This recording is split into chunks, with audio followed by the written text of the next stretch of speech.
says I should lower my standards. He's right. Well, what happened with you and Kaylee Hartung? Oh, well, after Pelican called her the B word on the show the other day. Yeah, that was a nice gesture by Pelican. Yeah. Why did he do that? No idea. Scoops is a bold man. He knew someone who worked with her, apparently. And he felt obligated to call in and tell the audience. That's a show of record. He knows this.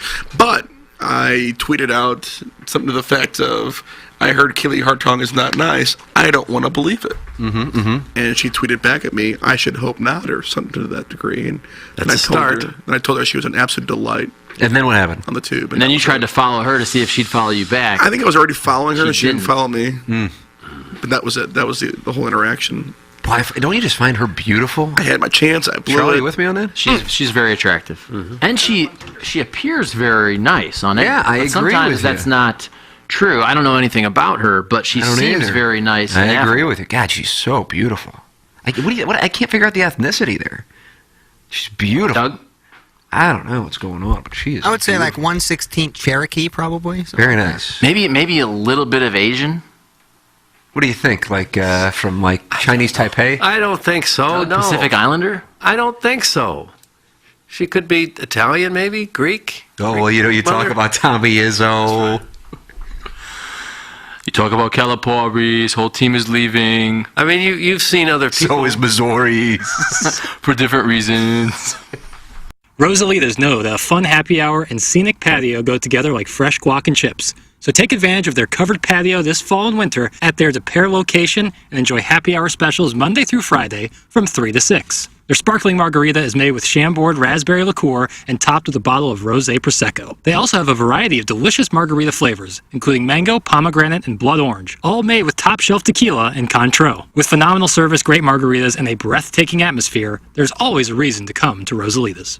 When we think of a real estate agent, we think of somebody simply selling our home or finding us a new one. I mean, they're all the same, right? Okay, here's the comps. We'll take some pics, we'll post them, and I'll get back to you, okay? A home is life-changing, and your real estate agent should reflect that. Honesty, integrity, and someone who will go above and beyond to make your dreams come true. The Jeff Lutman Group with Compass Realty. We're different because you're different. We want what you want. Experience the difference today at jefflutman.com, bringing people and properties together. Bet like the pros with the world's largest sports book right at your fingertips. Circus Sports is now available in Illinois. Hi, I'm Derek Stevens. I've been a lifelong sports bettor, and I'm the owner of Circus Sports. We're excited that the Circus Sports app is now ready for action. Experience big app bets with high betting limits, tight money line splits, and more. Now you can download, fund, and bet like a pro from anywhere in Illinois. Download your new bookie today at circusports.com. If you or someone you know may have a problem with gambling, call 1-800-GAMBLER or text ILGAMB to 833-234. I'm Tim McKernan here with Action Jackson talking to you about Mark Hanna. TMA listeners have a lot to think through financially, whether it be saving up for their child's education or planning for their own retirement and everything in between. Whether you're like me and just getting started with your financial planning or you're already retired, call Mark Hanna. It all starts with a 15-minute phone call to discuss your needs and design the right strategy for you and your future. Visit evergreenstl.com or give Mark a call at 314-889-0503 today. Mark Hanna offers securities through Equitable Advisors and insurance and annuity products through Equitable Network, LLC. Hey, this is Tim McKernan, and I am here with a great TMA sponsor, and that is Longo Biggs Injury Law Firm. And you may hear a bunch of out-of-state law firms advertising here and there all over on billboards and so on and so forth. But the thing is, oftentimes their goal is to just settle and move on. And that's not what you guys do. Yeah, this is CD Longo, and you hear us talking a lot about maximizing the value of cases, but what does that actually mean? Well, as Tim said, there's lots of personal injury lawyers in St. Louis, and everyone handles cases differently. We focus on getting the highest dollar amount for your injuries, not just getting a resolution quickly. We're constantly tracking all the settlements and verdicts in the area. This helps us advise our clients on whether a settlement offer is too low. And if the amount of compensation being offered is too low, we are happy to file lawsuits and proceed to trial to ensure our clients receive an amount that is fair. Visit our website or Google us at Longo Biggs Injury Law. The choice of a lawyer is an important decision and should not be based solely upon advertisements. Okay. Hot takes. Yeah. Pepperoncini. Pepperoncini. And now the Pepperoncini Show with Darren Atkins and Ken Stroh. All right, take it, fellas. There it is. That's the open. Pepperoncini. Pepperoncini. Pepperoncini. Pepperoncini. Pepperoncini. Pepperoncini. Pepperoncini. Pepperoncini. We don't know what it is. We don't understand the name. We just know it's stupid. And it's available every weekday, featuring Iggy and the Plowboy. Apparently it's some kind of a podcast or something. Available at tmastl.com and on the TMASTL mobile app. Whatever. Live from the Michelob Ultra Studios, KPN-TFM HD2, Collinsville, St. Louis. This is TMA All Day. Rise and shine, St. Louis. It's the Brown and Crouppen Morning After on KPN-TFM HD2, Collinsville, St. Louis. At the Morning After STL on YouTube and on TMASTL.com with Tim McKernan, Doug Vaughn, Iggy Strode, the Plowboy, and Action Jackson. 7:07 in St. Louis. You are listening to TMA.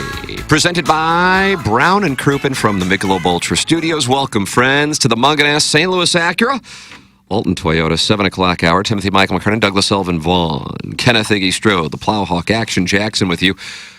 Comedian Greg Warren, within the last 30 seconds, just dropped by because ours is the type of program. Ours is a type of show where friends feel they can drop off kolaches at any time. And that's what he did. And, and I would say there's a dozen cousins? Yeah, I'd say, yeah. And then he said, I'll see you guys tomorrow. And then I said, we already had an issue with that last week. And then he said, oh, yeah, Wednesday. Nice. So, Doug, we know we have Greg Warren in studio on Wednesday. All right, I hope he brings more treats then. Treats galore. Welcome to the program. Get involved on the show by texting in 314-881-TMA5. Call in. Big Phone Call Monday is what they're calling this. Is that what this is? Yeah, 636-9004-TMA. And email in for our design, air, heating, and cooling. Email the day, the morning after at InsideSTL.com. And, of course, watch the show on YouTube.com/TMASTL. Doug, I'm opening up the YouTube chat. Okay. See how that's going this morning. Wow, 101 people just sitting there waiting for us. Carl Pelker, how about them Blues? Yeah, Doug, I mean, it's a Sadie Hawkins for the ages. They're saying the Blues go out to Denver and skull pound the Avalanche. What the hell happened? 8-2. Even if they were doing that against the worst team in the league, like the Sharks, you go, okay, still 8-2. But the Avalanche, they could be hoisting the chalice in 7 months. Sure. And the Blues do that to them. Missouri skull pounds Tennessee. 36-7. Cody Schrader, you think will be invited to New York and beat Jaden Daniels? I don't think he'll Michael beat Penix. him. No, I don't think. Iggy's guy Bo Nix and maybe Caleb Williams. Iggy's our Pac-12 correspondent. The Plowhawk goes to Champaign. He sees ILL OT Dub take out the Hoosiers. On their way to a bowl game, Plowsy. Here they come. Close to it. They got an easy schedule. I think Northwestern and Iowa. Jimbo Fisher. I mean, again, I think bowls are a huge reward for a great football season because only 12 teams go to bowls now. No, there's like 80. Okay, isn't it close to 1,200? And they clinch a bowl on Saturday night. He is then rewarded with a $76 million buyout Sunday morning. So That's just grotesque. I don't know if they appreciate bowls as much as they should in College Station. Yeah. And no activity in Major League Baseball over the weekend. I was reading and nothing of the sort. And we had trivia night at St. Gabriel's, and Buck Swope's team was victorious. And he only accosted Jackson, I think, one time is what I counted. Yeah. But there were 2 uproars over the course of the trivia night. So the stage has been set. Sadie Hawkins is there. Doug, you're the cute little lady with a poodle dog skirt walking across to pick her selection of all the hot boys. Which one do you want to lead with? That's who I am? That's who you are. That poodle skirt. You ever see girls with poodle skirts? Yeah, my mom had a poodle skirt. It's an easy choice, Doug. She wore a poodle skirt, I guess, in high school and college. Just held on to it for old time's sake. Nice. Saddle shoes. I'm sure she had those, too. Yeah. I guess Mizzou is the lead. Plow, you agree? You said it was an easy choice. Oh, for sure. Fight Tiger. Right? I've never seen that team play as well as they did. Did you have a bet? No, I didn't bet the game. Okay. Because I was kind of confused. I really thought it'd be a close game. Either way, I mean, I didn't see that coming, but both sides of the ball, I mean, they played as good as you could play a football game. Yeah, they're really good. I hate to say it, but How about Drinkwitz? You like him now? there's nothing wrong to say about him. I like him because he just turned the play calling over to other people, and he just runs the team. I think the thing that makes Saturday so impressive, and I'm not sure if I would say this is number one or this is number two, is Luther Burden was a non-factor. Luther Burden, I don't think, is healthy.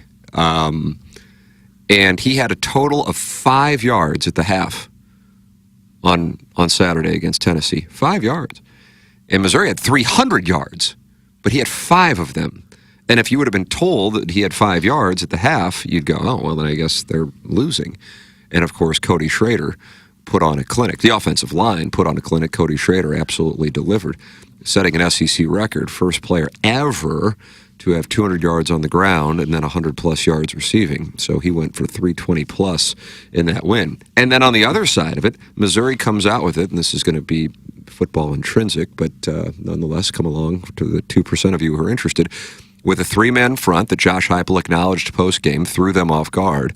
And then they didn't have 2 linebackers. Hopper gets hurt, and they're still able to hold Tennessee in check. Josh Heupel hasn't scored that few points since he's come to Knoxville or at UCF. I think the last time he dealt with something like that was against Purdue, which is random, when he was at UCF. So to hold that team to 7 points, it made it look like Tennessee was like a Vanderbilt kind of team. Yeah. I mean, I didn't know how the reason why I wouldn't have bet that is I didn't know how Missouri would come out after the Georgia loss. And to their credit, on both sides of the ball, in a totally different way, they were able to not only win, but dominate. I think maybe next to Georgia Ole Miss, although that isn't that surprising. I don't think anyway. Maybe for some Ole Miss fans it might have been, but I think Ole Miss fans have an idea of the reality of what they were going up against and who they are defensively. I think that was the biggest statement win this weekend for a program. And Drinkwitz has gotten K-State, which was an answer to the previous year. He got Kentucky, which has been a thorn in the side of Missouri when it was Barry Odom and Gary Pinkel to an extent. And then Tennessee, which had been a big thorn in his side as well, with a resounding win that should put Missouri in control of its own destiny for a New Year's Six Bowl and possibly set them up for either a matchup with Ohio State, Michigan, Washington, Oregon, or the one you want to see, Doug, Tulane. Yeah, that's the matchup that I've wanted since even before the season started. I knew you wanted it. Actually. I think you're going to see him in the top 10, right? I mean, with Ole Miss got thumped, Penn State got thumped. Oregon State is currently ahead of them in the AP. Which is fine. I mean, these things will play out. I mean, I think at this point, Georgia should be number one. And I was the one saying a couple weeks ago that I thought if you're going to do it based off resume for this year, it's Ohio State. But now Georgia has beaten 2 top 15 teams. They certainly battled with Missouri, but they blew the doors off of Ole Miss. I'm not sure Ole Miss is one of the best 10 teams in the country. I do think Missouri is one of the best 10 teams in the country. And I don't say that because I went to school there. I just tell you what I think. It's tough to have a top 10 team in the country when you have a defense like Ole Miss's. And Georgia now has beaten Missouri and Ole Miss, and Ohio State's 2 wins are Notre Dame and Penn State. And I think the luster is off of both of those. I was all over Penn State against Michigan, Doug. The Colonel warned me about that, said, wait till you see Penn State's offense. I've now seen Penn State's offense. I understand what the Colonel's talking about. Yeah, not good. Yeah. Well, I can't help but think Mizzou, if it weren't for 2 interceptions, they'd be 10-0, undefeated, and ranked 2nd or 3rd.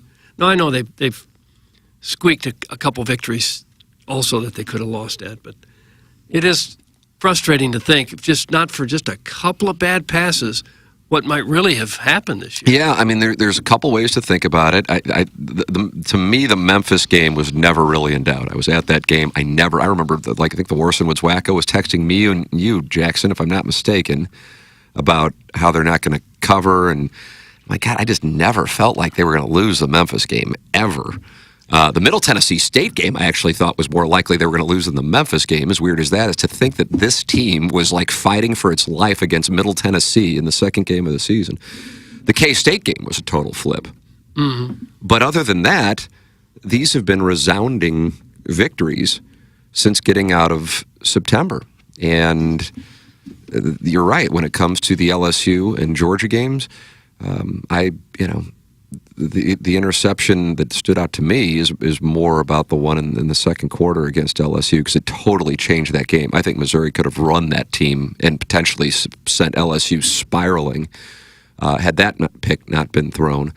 And I think now, perhaps with even more hindsight, you were saying this last Monday, though, Doug, just keep the ball in Cody Schrader's hands and don't have Brady Cook throwing that pass that wound up being picked.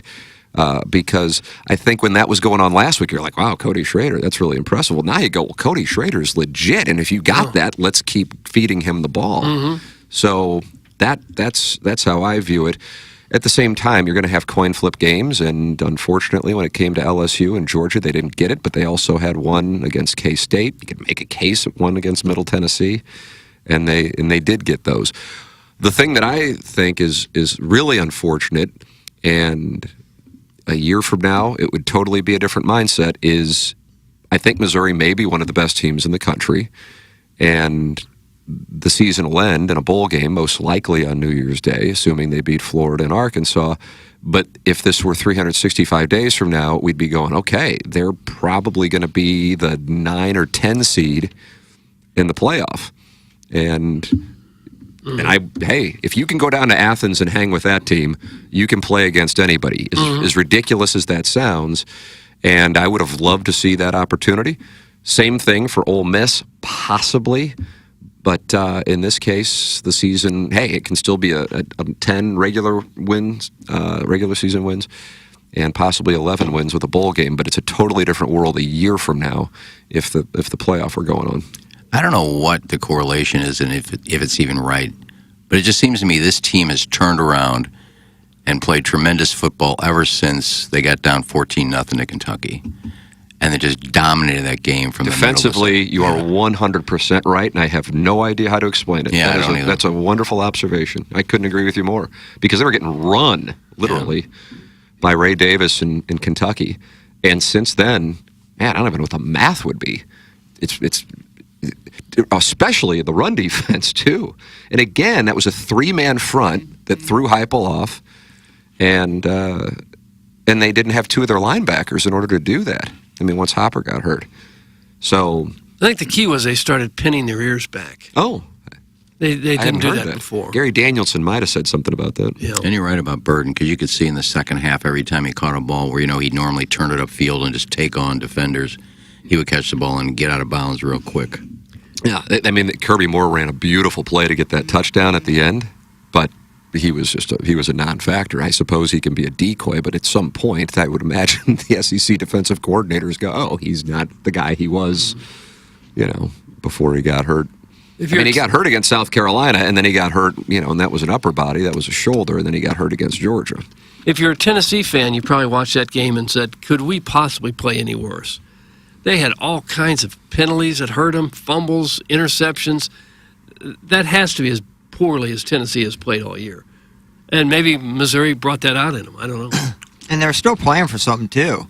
An SEC's title. Tennessee, that was probably a 1 in 100, but they were. Agreed. Missouri was eliminated. Tennessee needed to beat Missouri and to win against Georgia in Knoxville, and they needed Ole Miss to beat Georgia that night. So they went into the game, unlike Missouri, still alive for the SEC championship. One of 3 teams. And I guess 4 if Ole Miss. No, I think Alabama clinched by beating Kentucky. Yeah, Alabama and Georgia set. Well, I know that, but I'm talking about going into the game. Tennessee was still alive. Ole Miss was eliminated early in the day when Alabama beat Kentucky. But Tennessee going into the Missouri game was still alive, and Missouri ended that. So Missouri sent Georgia to Atlanta. Not that they needed any help. So that is set. You still could have a spot, believe it or not, where the SEC wouldn't have a team in there. That is possible, and that would require quite a little situation. If Michigan goes undefeated, or Ohio State, for that matter, Doug, there's one. Would you concede that point? If Michigan or Ohio State goes undefeated, yeah. They are in. Okay. Now, I'm operating on the premise that Georgia loses to Alabama. If Washington goes undefeated, There is 2. Yeah, they should be in. If Florida State goes undefeated, there is 3. What do you do if Georgia has a loss to Alabama, if Alabama has a loss to Texas, and if Texas runs the table and has a loss? And Oregon with 1 loss. I would give it to Georgia. You would give to Georgia even though they've lost to Alabama? I think that I would. Wow. I want to see you on the ESPN show. Yeah, I think that I would. If all 3 of those teams have 1 loss, I think I would, based on being the 2-time defending champions and with a record as good as any of those other teams. I think there is a case to be made there. I just don't think the timing of their loss almost eliminates them for me. So then who do you put in that scenario? I love watching Oregon. I'm a sucker for Oregon that. would have 2 losses at that point. I mean, So the they Oregon would thing lose is to off the table here. Okay, so then Texas probably. Yeah. Could they have an And therefore, SEC doesn't have a team in. Yeah. And it's not that far-fetched. Now, do I think if you give me Georgia against Florida State on a neutral field, I'm taking Georgia all day long. If you give me Georgia against Washington on a neutral field, I'm taking Georgia all day long. But, hey, you can't leave those 2 teams out if they're undefeated. Who would Texas play in the Big 12 championship? The Big 12 is such a phenomenon. You had Oklahoma State tied for the lead in the Big 12, and then they got blown off the field by UCF. Yeah, I think at that point, I would put Alabama in. You would put Alabama in? If they would beat either 1 or 2. How would you answer team. the Texas fans who say we went to Tuscaloosa and we beat Alabama? Well, how could you look them in the eyes? Well, you don't. You just look they at them. They beat an undefeated team in the championship, in the SEC championship, and Texas beat a ho-hum team in their game. But Texas beat Alabama in Tuscaloosa. Yeah, I'd still put Alabama in there just for strength of schedule. Oh man, that would be a whole. I hope that SEC is a much tougher schedule conference than the Big 12. So your competition, I would go by strength of schedule. I just want to see Saban how mad he would get if they were to beat Georgia and Georgia would still get in and Alabama would win. So that's your reason. That's for it. one of my reasons. Jackson, what would you do in that situation? God, first I want to say how much I love college football playoff scenarios and the sweat it makes people go through. And this is the last year of it, so it's perfect that we're going to have this situation.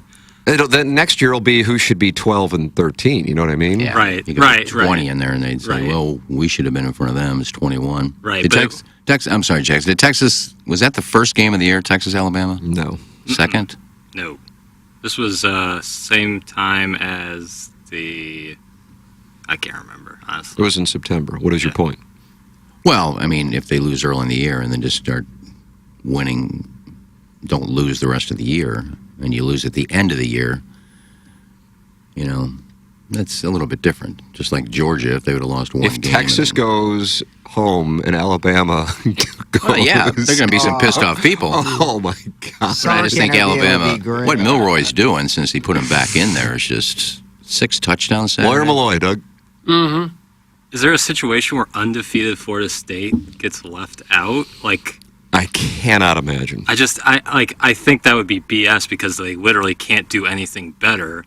But strength of schedule wise, playing LSU first without Logan Diggs, and then kind of playing middling ACC teams, I just don't know. Like, I feel like they would be more likely to get left out than a one-loss Texas or one-loss If that's Bama. the case, Mike Norville just packing it back and going to Texas 100%. A&M. He's like, okay, I can't do this. So here. Florida State becomes Texas A&M's feeder program? I mean, if you can't go in there undefeated, beating an LSU, I get it. They would have to play number 9 Louisville, who is possible Missouri plays in a bowl also, by the way.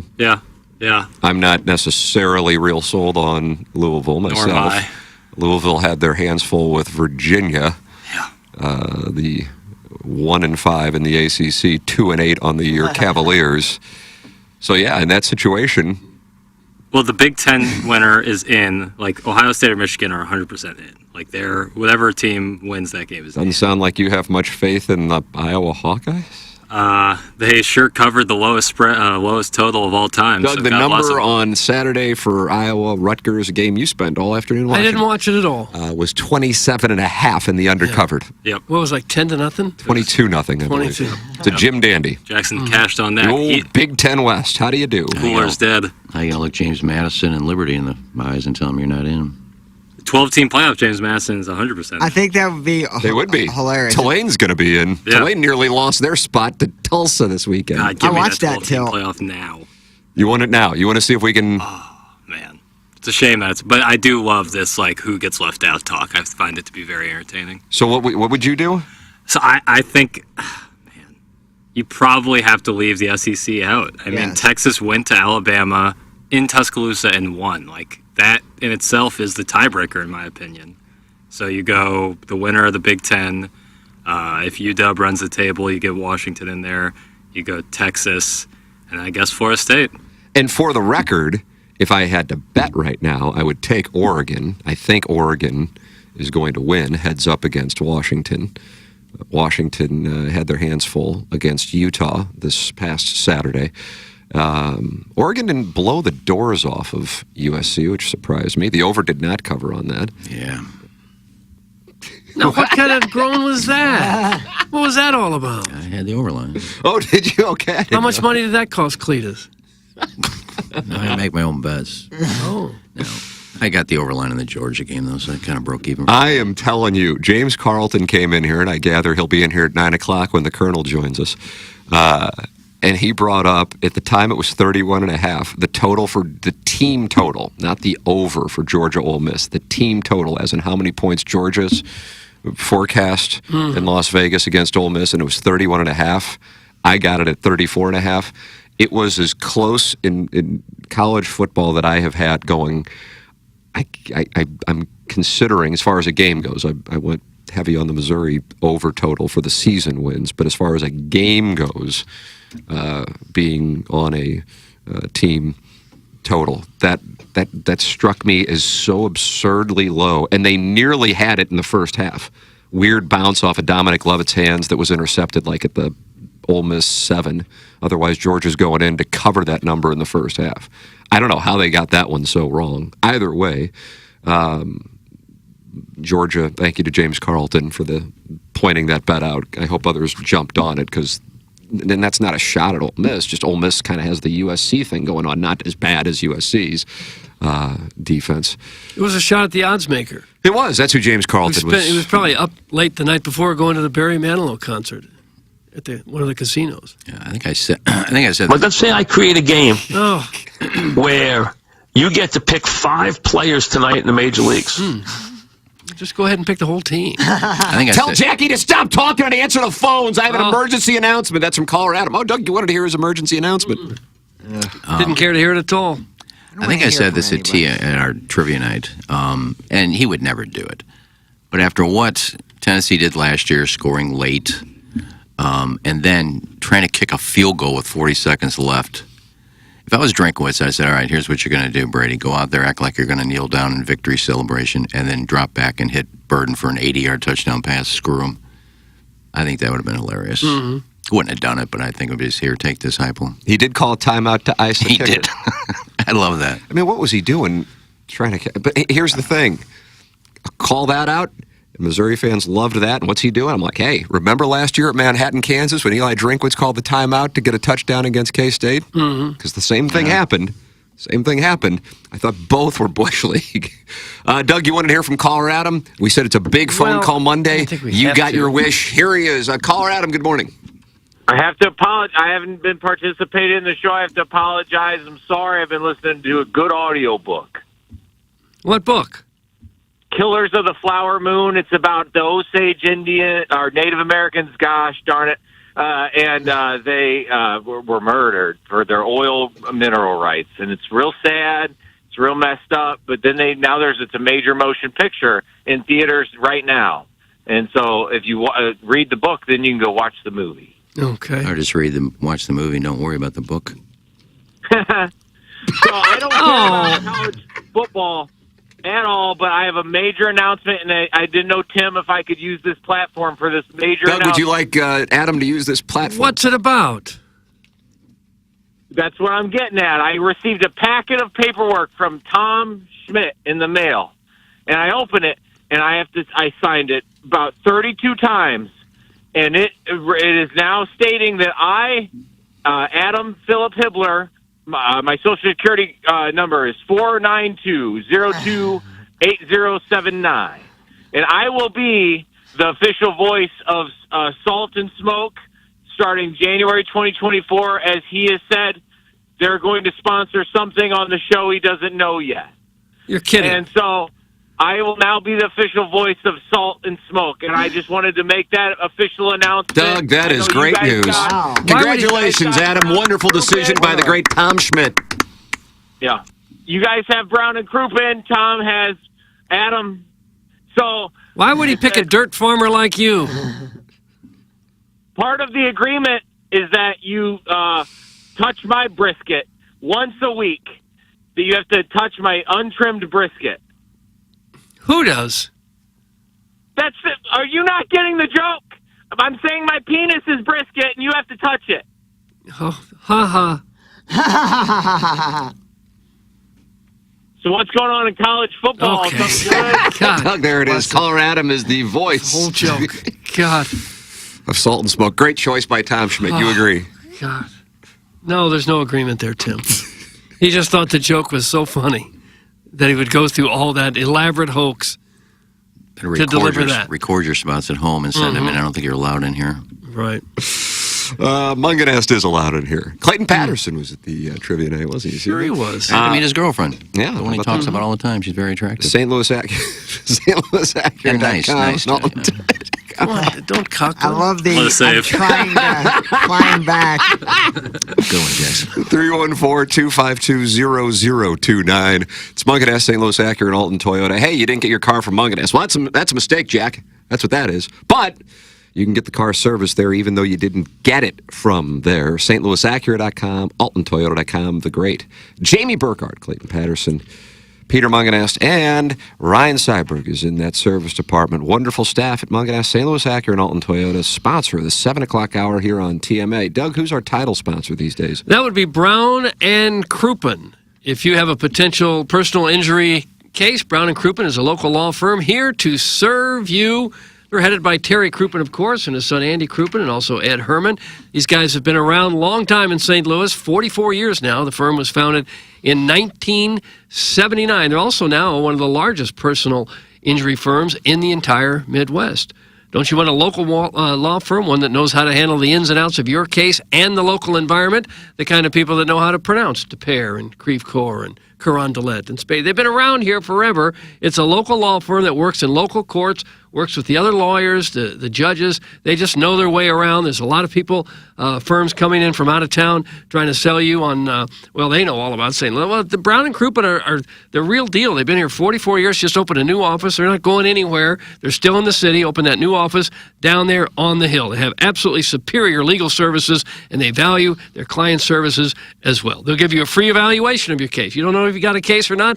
Give them a call. They will let you know free. They work on a contingency basis, no upfront cost to you. If you don't get paid, they don't get paid, and they've won more than $1 billion in compensation for their clients. Brown & Crouppen is part of the community. They do value that, and they value you. If you think you may need Brown & Crouppen services, call them. Here's the phone number. I'll give that now.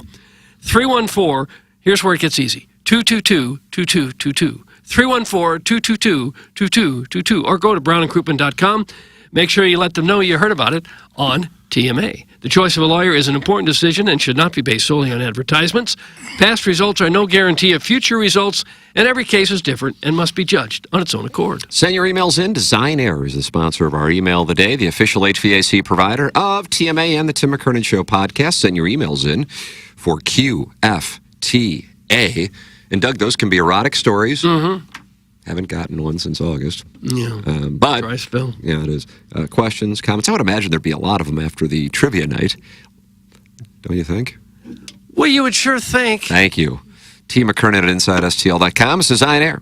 Online at DesignAirService.com. I keep saying get your furnace checked because, hey, it's going to get cold. Maybe not. Maybe not. It's just going to be in the 60s. Checked. Well, here we go. Next week, it looks like it's highs in the 50s, but still, the coldest day we've had is Halloween back in October. Yeah, Bill. Unbelievable. Either way, we got highs in the 70s this week. Design Air Heating and Cooling, online at DesignAirService.com. At some point, it will get cold. You'll need your furnace, and you'll want it to make sure that it's firing on all cylinders. DesignAirService.com. That's Design Air Heating and Cooling. Doug's a client. I'm a client. I've had my furnace tuned up. You can get it done as well with Design Air Heating and Cooling online at designairservice.com. Open up your TMA mobile app and enter keyword Hootie to win tickets to see Hootie and the Blowfish at Hollywood Casino Amphitheater on Saturday, June 1st, on the Summer Camp with Trucks Tour with special guests Collective Soul and Edwin McCain. That's another TMA giveaway via the TMA STL app. The Colonel's going to join us at 9 o'clock, presented by James Carlton.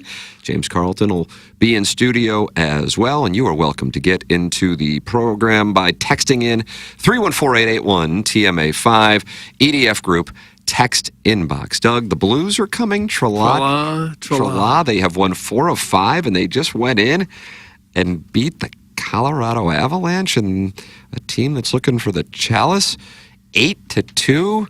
How do you do with 2 hat tricks? Yeah, we have too many goal scorers now. Nice. We're going to have to break them up. Oh, yeah. Does it remind you of the Messiah in '99 in Edmonton? It does, with Gretzky and Yari Curry and that bunch. It's very similar type of firepower. 8 goals against anybody is really amazing, but against Colorado, criminy. And the Blues are now, in 4th place? So they would point back of those Avalanche. Yeah, with a game in hand on wins per game. Nice. So, I like how Doug properly used criminy. I think that's really good. Thank you. They're on the West Coast this week, right? They play the Ning this week, and then they go west. Yeah. They're in St. Louis tomorrow night. I think a lot of people, after the slow start, were thinking, oh no, here we go. Going to be a long season. But now it looks like it's a team that's really kind of got it together. 4 or maybe 5. They will be a contender. 4 or 5. Yeah. Scoring a lot of goals, which helps. The system has been implemented? Maybe there's some buy-in. They were 0 for 2 on the power play to start that game, which meant they were 1 for 37 on the year. Mm-hmm. And that's about a 40% conversion rate. 45%, I'd have to do the math. And then all of a sudden, the dam broke open, and including shorthanded goals, but power play goals, and Buchnevich and Shen. How do you do? 8-2, and Binner kept a minute in the first period, and alas, I don't know what the hell happened with Colorado, but Doug, the Blues are coming. Trela. Bruce Nevich had a hat trick. He did. He did indeed. So did Shin. You call him Shinner? Mm-hmm. Yeah, what the team going to be like this year? It's going to be fun to watch. Oh, have you watched a game yet? Hell no. What do you mean, not one? Not 1 minute, man. Oh, not even a minute. You need to do about 5 minutes of balloon party, and Jackson will have his official face turn. Well, Jackson probably like me in there. You like going to the games? Love going to the games. But it's on TV. And I really don't mind watching them on TV, I'll be honest. There's nothing, I'm not bashing the Blues. It's just something I tend not to watch. Bailey's has given me trouble in the past, so I've given up on the local sports clubs. I've seen portions of 2 games this year because it was on ESPN Plus. So I got to see a little bit of it. Yeah. Well, maybe they're going to be better than what we thought. Geez, I'm with Plowsy. Hockey's blah. Still basically the preseason. That's from Peg Diaz. Oh. That is a very unballoon party-like text. Try telling Edmonton Oilers that in that fan base. They've already gotten rid of their coach. They were picked to be in the mix anyway for the Chalice. I picked Connor McDavid with the first overall pick in Hockey Fantasy this year. He's done nothing. The first he scored like over 60 goals last year. How's Bedard doing? Pretty good. Decent, yeah. Pretty good. Yeah, he's got 6 or 7 goals already. Yeah, I would say there's been a lot better rookies. Him and Matthew Tkachuk kind of got into it the other night. Yeah, I saw they're Bedard got all boarded up. I have Bedard, too. I kept him on the bench. You have Bedard and McDavid? Yeah. A 2-team league? No. Bedard wasn't highly rated really at all. Himself. A lot of people thought, you took him too early. Well, what's he done? I had him on the bench the other night, and he scored like 7 or 8 goals. He had like 35 points. I had him on the bench. Is that a record? He has 8 goals. 8 goals and 3 assists. He's a -4. He's ranked 86th best in the league right now. Really? Yeah. I'm glad the Blues didn't have a shot at getting him. It would have been bad for team chemistry. We don't need these kind of superstars, frankly. They just ruined the locker room. Yes. All that hype. Don't want them. Talent. Don't need them. But no, I'm sure I'll watch a couple games this year. Like the texter said, it's basically the preseason. Maybe you need to get your hands on a couple of ducats and go to the game and get excited. I always go to a few games every year, which are always a blast. Yeah. It's in the Hubbard Suite. They always have tickets available. I love the Hubbard Suite. Hubbard Suite? Hubbard has a suite? Yeah, I think so. I like sitting up in the rafters. I think they just have some tickets. I think they have a suite, too. Oh, do they? Doug, why don't we get the suite? We'll go see the Ning. Yeah. I told you that one game I bought Carlos Martinez a beer and then I got kicked out for... Oh, you went after the Winnipeg. You went after Connor Hellebuck, didn't you? Yeah, the backup goaltender at the time said he had a little pee and literally right after I said that, it was... It was nice for you to buy a beer for Carlos Martinez, who was making $13 million a year at the time. He was a good cat. It was fun. So, yeah, I think going to the games are much more enjoyable than obviously watching them on TV. You sat right next to Carlos? Yeah. Low smart. Plowhawk always hit it off with him down in Jupiter. Yeah. I think he actually remembered me. So. How'd you get those tickets? Oh, how did I? I think Madison's parents' law firm, I think. Here we go. Unrelatable. Elitism. It certainly wasn't me busting out my credit card. I can tell you that. Listeners text in, I get free stuff. You need to get in good with Biff and Goldfinger, start getting on some of those trips. I mean, I'm more than happy to hop on a private jet. PJ. I don't kink shame. No. I don't think kink shame is the key to get onto the jet. No, he had a barbecue a few weeks ago. Did you go to that, Doug? Yes. Yeah, because he asked me to go. He goes, this is a good chance to chum up with Goldfinger, and if he likes you, you'll be on that jet. And I said, I don't know if I'm coming over for that. Goldfinger apparently went scuba diving and caught a bunch of lobster, so they cooked the lobster that night. Yeah, I couldn't make it. What were you doing? I don't know.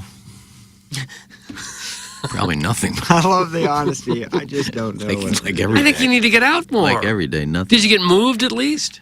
Yeah, I did. What a day. Okay, thought that might spur a little conversation. Apparently not. Well, it was. I got what a day out of it. I got to thank Brandon and Alex and 8:30 Recreator. Mr. Smith came over and helped with the heavy stuff. Oh, was there swinging? No, did an Instagram live and people were asking Smitty how to get into swinging. So, what did he say? What was his advice? What was his counsel? He just said he's good with his tongue.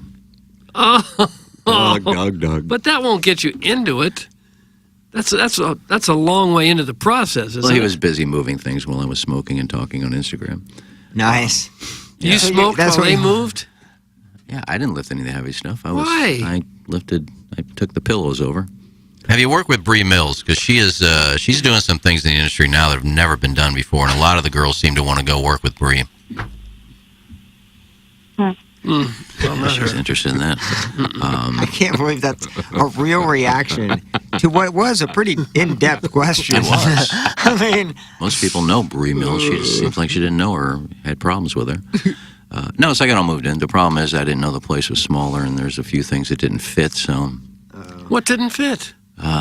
2 end tables, a shoe rack, 2 hat racks.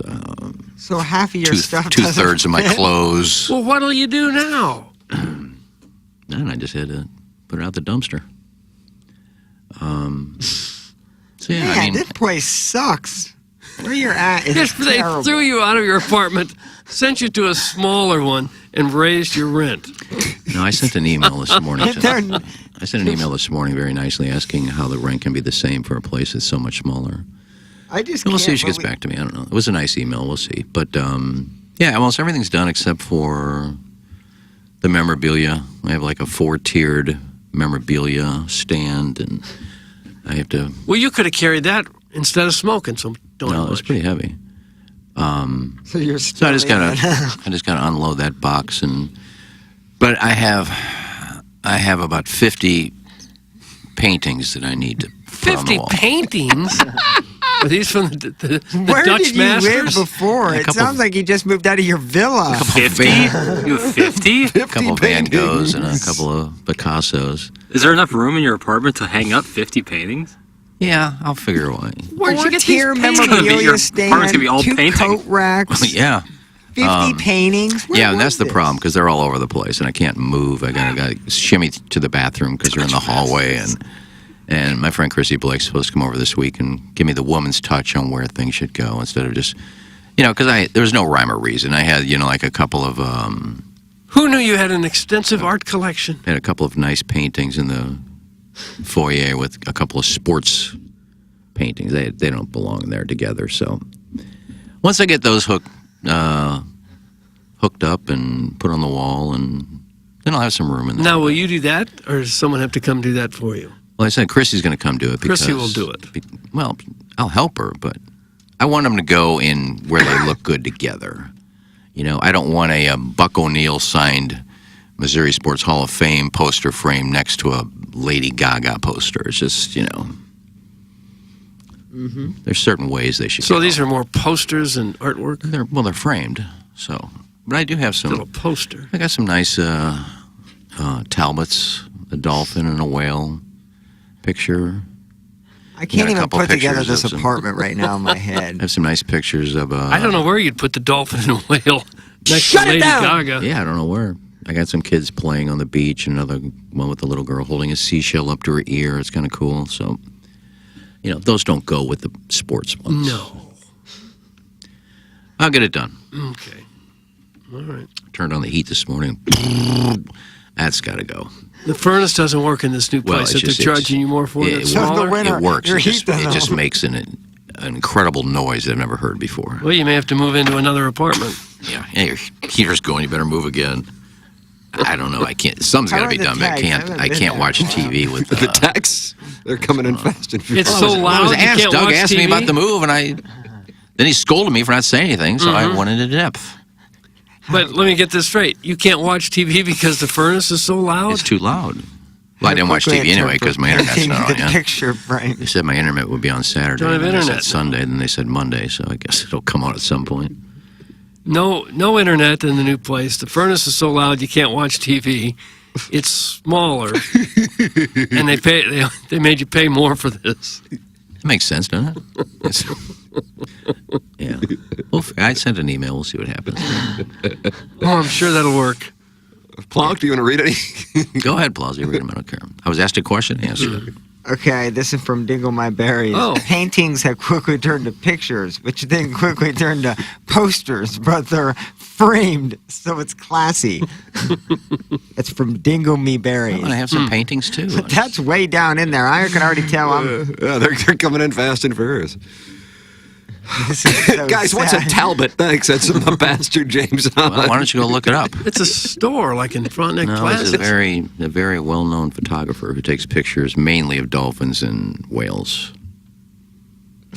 Okay. So there's a kind of an aquatic feel to your apartment for decorating? Yeah, there's one I have that has 3 dolphins jumping in front of a cruiser ship. If you live in Oh, they get crushed by the ship? No, that's what dolphins do. They always, I don't know if it's because of the current or whatever, but they always jump in front of ships. Huh. And then I just have a big whale tail coming out of big killer whale tail coming out of the ocean. So he's a well-known photographer. Look him up.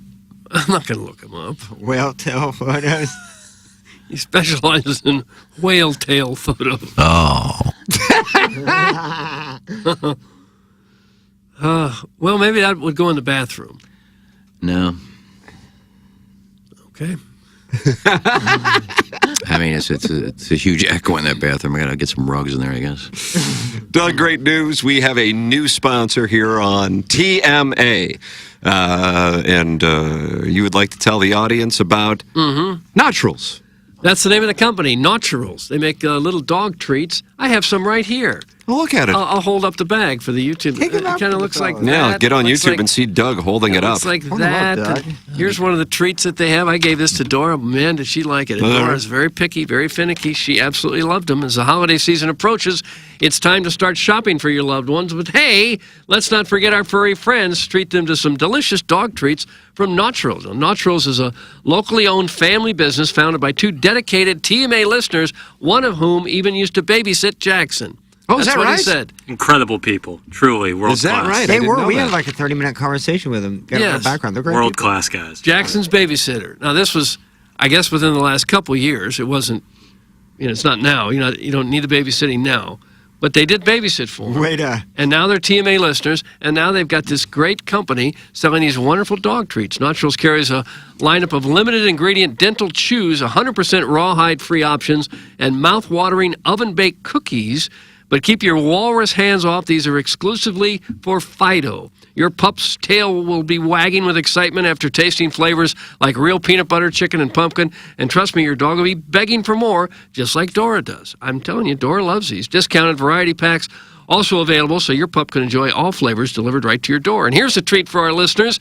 Use the code TMA at naturals.com for an exclusive 15% off, plus free shipping on orders of $30 or more. I'll spell this out, Naturals. It's GNAWTURALS, like naturals with a G in front of it, kind of. Naturals.com. Outrageously tasty, easily digested. It's delicious by nature. There it is. Welcome aboard to Naturals and Jackson's Babysitter, now part of TMA. With the weather still being warm, you can go get work in at Family Golf and Learning Center outside. But when it cools down, they have 2 simulators to continue to keep your swing in form. And maybe this is the time of year when you want to get some work in and switch the swing up and collect data right there. I am telling you, the use of the simulator has been so helpful, and I would recommend it big time. Doug, while everybody's sitting around getting cuffed during November, December, January, February, and March,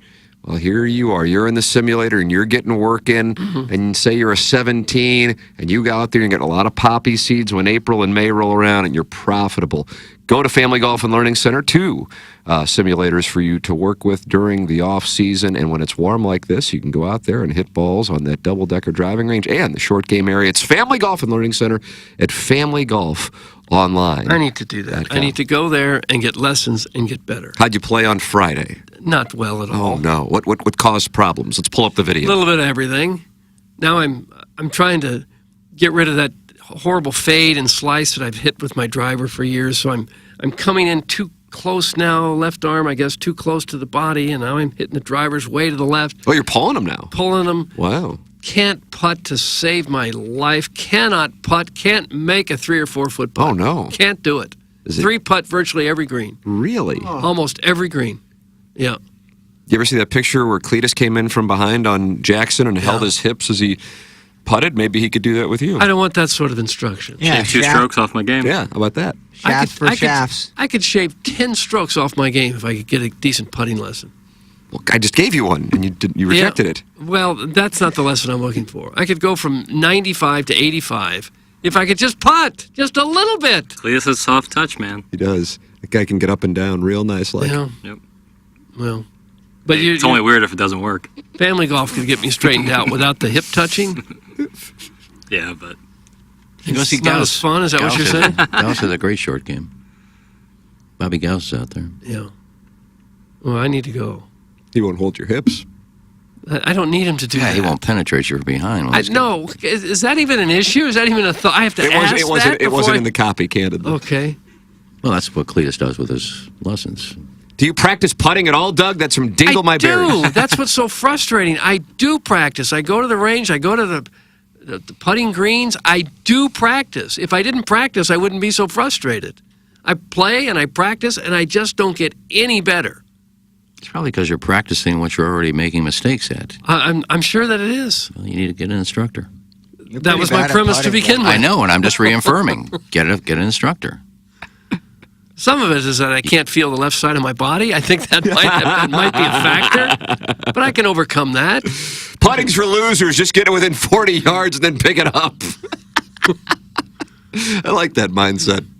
There you go, Doug. I can shave some strokes off your game. I saw a golf tip just on video today to guarantee a 2-putt every time. If you mark your ball incorrectly, it's a 1-stroke penalty. So you simply mark the ball like an inch away from the cup. No matter where you land on the green, you mark it 1 inch from the cup. Oh, that's a 1-stroke penalty. You marked it wrong. Then you make the short putt. There's Then you your got to go 2-putt. back to where you put it, where it was to begin with. I don't know that would be legal. It'd be hideously unethical. I saw somebody try to explain that. Scramble. I haven't seen that one. Yeah, I saw it a couple weeks ago where somebody said, "Here's what you could do," Yeah. but they didn't say that it's a stroke penalty. You got to go back. Yeah, because then you'd be playing a ball that's been put in the wrong spot. I think any shot after that. Yeah, I think that's the more one-stroke penalty. You put your ball in the wrong place. Right, but then if you were to play it from that wrong place, now you're compounding that penalty. You would think. I'd take a 2-stroke penalty. If it's a 50-footer, I'm Guaranteed taking, 3 putts? I'm 2-stroke taking- penalty? Thank you. This was sent with exclamation points and in caps. Tim, please remind the Fats, the Slows, the Simps, the Kens, and the fan page dorks that gin posting cutoff for the season is tomorrow. That's from Mr. 63011. Doug. Gin posting. Gin posting is done in the St. Louis area tomorrow. So your handicap, whatever it is as of tomorrow, will be what you're playing. And when does it open up again? Is it Borch? I don't know. But I know the courses that I played recently are in fantastic shape. Yeah. Westboro was. Peabody Farms is. Those are where I've been lately. I mean, really, really It hasn't good been cold, shape. so it hasn't really affecting anything. They haven't had any really frost or. No. I started taking golf lessons and learning how to play because of this dumb show. That's from Bill's wife. Oh. Jackson, why don't you go out and play with Bill's wife? I'm happy to play with him. That'd be lovely. That would be lovely. I just like getting out there. Yeah, I do too. But I like it more when I can play decent. Yeah. It was nice on Friday, though, Doug. It was quality fall golf weather. There's nothing more frustrating than a really good approach shot, 7 or 8 iron to within 5 feet of the green. You go, wow, that's a great shot. And then you get up there and still 2-putt. Yeah. Or on a par 3, hit one to the fringe of the green. Oh, at least I'm on. And then you 3-putt and take a 4. Blow I mean, it it happens to past. me all day long. Yeah. You're playing bogey golf, then, ain't bad. I don't want to accept that. I Good don't for accept you. There you 3 go. putts every God time I bless. step on a green. You know what I want to do once it warms or it gets cold? There's a few of them around, but I think Joe Edwards, who basically owns Delmar Loop, just opened his indoor putt-putt. There you go, Doug. You get some work in there. Yeah. Nutted it. Absolutely nutted We're it. to have a putt-putt tournament. Do you bring your own putter in that situation? BYOP. You could. I have. It's a good one. luck. I do. Oh, dude, bring the cover too. Put it back on. No, every time you putt, Line it up. next hole, put the Have cover a caddy back on. over your shoulder. Do you see this going left or right? Just nonstop. taking Tim, the if your cover. handicap is in St. Louis and play in Florida, would that still count if you played in January? No, if you play in a warm weather state where they still have posting, you post scores. You can post scores when you're in Florida, Arizona, I guess Texas probably, California. I think so. Whatever else would we be? Maybe South Carolina, Georgia. Jamaica. Yeah, I think I might have posted a score from there. I think you might. did, actually. I think I think might you have. did. Let's see. Played in Greenskeeper Revenge tournament yesterday at the Orchard. Such a fun time and maddening all at once. That's from Flip Wilson. Yeah. Tell me about it. Doug, buy the Algonquin Golf Club Golf at Gobble Bowl. The fairways at Algonquin will straighten you out. That's from the Warson Woods Wacko. There you go. Just I love the playing that. fairways itself will straighten me out? The Warson Woods Wacko That doesn't says. make any sense. That'll be up for grabs. And he's the one that said I do it separately, but now I got a question because normally I have 8 or 9 local and muni courses that'll give me foursomes. But this year I think I've only got 5 courses. So I want to pair that up with Algonquin, but I think he'll get mad if I don't keep Algonquin separate from every other course. We're just running through business right here. He wants me to. We're just waiting for him to text back the confirmation. Yeah, I'm asking if he'd get I don't know. mad. Warson Woods Wacko Would he get call it. mad, Not you. Wacko, if I put it with the other courses and leave St. Louis Country Club on its own? I think you're reducing your potential revenue. Yeah, Algonquin is. Why no wouldn't you? joke I don't understand why you wouldn't separate St. Louis, which was a wonderful discussion a month ago. Yeah, I'm going to do that. And then separate Algonquin, and then have the package of the municipal courses separate. So you'd have 3 different opportunities, and you bring in more money. Well, 4 if I'm going to put Dalhousie by itself. Oh, yeah, there you go. 4. Great. All right, I'm doing that. Okay, well, Doug, there we go. Let's go get lunch. Well, Tim said it was. I was going to wait for Wacko, but now Tim says something. I think good. my guess is. No, you're right. You're right. I think somebody who didn't graduate from college and has 8 hours remaining at the University of Missouri could have figured that one out. Well, I could. I went to Merrimack. So. Yeah, so that's the thing. Yeah, that's Stop, Iggy! The Algonquin and St. Louis golf is pulled if you do that. How many times do I need to tell you? So the Worst Woods Wacko has given his answer, and he's not happy, and that also was sent in caps. Well, it's nice enough that you donated, but then you're going to give me stipulations. Well, no, I'll put them separately. So we'll have St. Louis Country Club, we'll have Algonquin, we'll have Dalhousie, and then we'll have a collection of local courses, public courses. Yeah, I think we've got Quarry Crystal Springs. We've got 2 rounds at Far Oaks, Jackson's home track, Stone Wolf, and Gateway National. That's a nice play. Yeah. Mm-hmm. So there we go. 4 auction items for there. What time do the festivities start on Saturday, Doug? It's at St. Charles Bowl, correct? No. I apologize. Cave Springs. Cave Springs. Yeah, this is our 3rd year at Cave Springs Lanes. Okay, so I guess I've been there then. Yeah, you were there last year Yeah, with okay, Riz and those guys were rolling. Absolutely. So what time does it start? 11:30 we start announcements and try to bowl at 12. Depends on how long the announcements go. With giving away the Donna Strober Deck Compassion Award and Tina speaks for a little bit, and then we try to start at 12. So we'll start pulling raffle tickets at noon because I got 3.5 hours to pull them all, and sometimes I still don't have enough time. Really? Oh, we got so much stuff to give away. But yeah, it'll be a fun afternoon, and we're giving I don't know if I said it on this show or not, but we are giving the Donna Strober Deck Compassion Award to Jeff Burton this year. Nice. I mean, he deserves it. I mean, this guy, I don't know anybody in St. Louis did more for this city as far as charities and just always a smile on his face when he met people, and everybody loved him. And hilarious as the day is long. Yeah, that's what compassion is. He's one of the most compassionate people I know. So, yeah.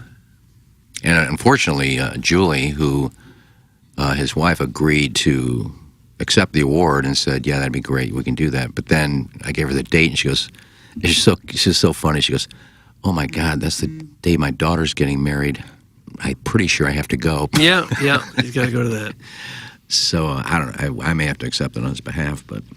Doug, breaking news. What?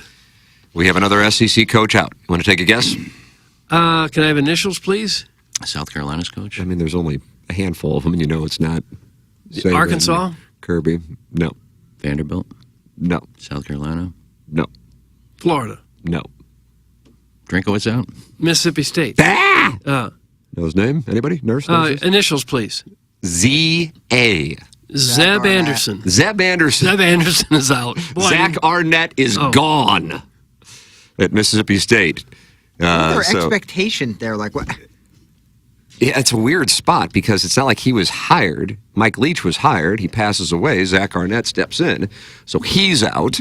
Jimbo Fisher's out. The expectation after Auburn skull-pounded the Razorbacks is that Sam Pittman won't be around for the Black Friday affair with the Fighting Tigers a week from Friday. Doug, and here we go. Here come the dominoes, and you already got at least one open in Michigan. In East Lansing, will there be one open in Ann Arbor? Jim Harbaugh not on the sidelines to witness Penn State's incredible offense. James Franklin then fired his offensive coordinator yesterday. He has gone through a number of offensive coordinators, so there might be a constant there with regards to Penn State's offense, and it's not the offensive coordinator. So here come the dominoes. And then I ask of you, does Eli Drinkwitz get interest? And this has always been my contention. I thought Missouri fans would either hate him because he wouldn't be successful, or the moment he gets an opportunity somewhere else, he is going to go. And that I wonder about. I would be surprised if Texas A&M wasn't interested in him. Yeah, I saw a couple posts to that effect. That, oh, no, we're going to lose Drinkwitz to Texas A&M. Well, that's fans. Did you see any? Just fans. Okay. Because Pete Thamel yesterday did not list him as one of the candidates. Now, I mean, that doesn't mean that he's not. It's not like A&M goes, oh, here's our short list. A lot of people, Thamel included, think Dan Lanning at Oregon is the guy. Lanning coming from Georgia to go to Eugene and has things up and running quite well for the Ducks. Now, I don't think Lanning is in the mix for a Mississippi State job. Mississippi State is on the low tier of the SEC. But A&M is one of those high-tier programs that has expectations, whether or not they're realistic. That's certainly in the eye of the beholder, but they did have a great 2020, albeit asterisk year. And they certainly have, they were packed on Saturday night playing against a terrible team as a 5-4 team themselves. And who would get that job? Jackson, I heard your mic open. It sounded like you were ready to go. You talking about the Mississippi State or Texas A&M job? I think we can move on from Mississippi State. No problem. The ones I saw Thama listing some pretty big. I mean, like Kalen DeBoer mentioned. I saw Mike Norvell mentioned. How about that? The feeder program. I mean, these are two teams who are going to probably be in the college football playoff, or at least still control their own destiny. So it's kind of like interesting to see that Texas A&M job is still like obviously massive, and the resources that they have there are crazy. So I wouldn't be surprised really by anybody. It would surprise me if Drink got the look, just because that's such a prestigious program. If they're getting interest, or at least have eyes for guys like Norvell or Lanning or DeBoer, I would think Drink would be pretty far down that list. I don't know. I think DeBoer should go to that job immediately. I think they would all want it if they're handing out $75 million to get fired. Who wouldn't want the job? I saw the Ed Orgeron clip posted of like, "What door you want me out, brother?" And isn't Washington losing a bunch of players? I think both of their highly touted receivers and their quarterback. I don't know what the recruiting situation looks like, but Washington gorgeous. But man, if they're handing out $70 million, I'm going there immediately, especially to the SEC. Does Oregon move to the Big 12 next year? Oregon's going to the Big Ten. Where else would they go? Or Big Ten. That makes more sense, yeah. Of course. Dan Lanning would feast. That offense would feast in the Big Ten. So I wouldn't leave Oregon. I mean, I think you are right. You are right. What a contrast in styles in the Big Ten. Oh my God! I mean, who's got the best offense in the Big Ten? I guess it's Michigan, right? Michigan. And they just ran and ran and ran. They're like, these MFers can't score. Yeah. So why would we mess with it? We got a lead. We'll just run it, and we'll probably be able to run it against them. What a situation at Penn State. Well, finally, it put some offensive teams into that conference. Maybe it completely changes it. I have no idea. But yeah, Dan Lanning's in a perfect spot, man. They have so much money at Oregon. You have Phil Knight.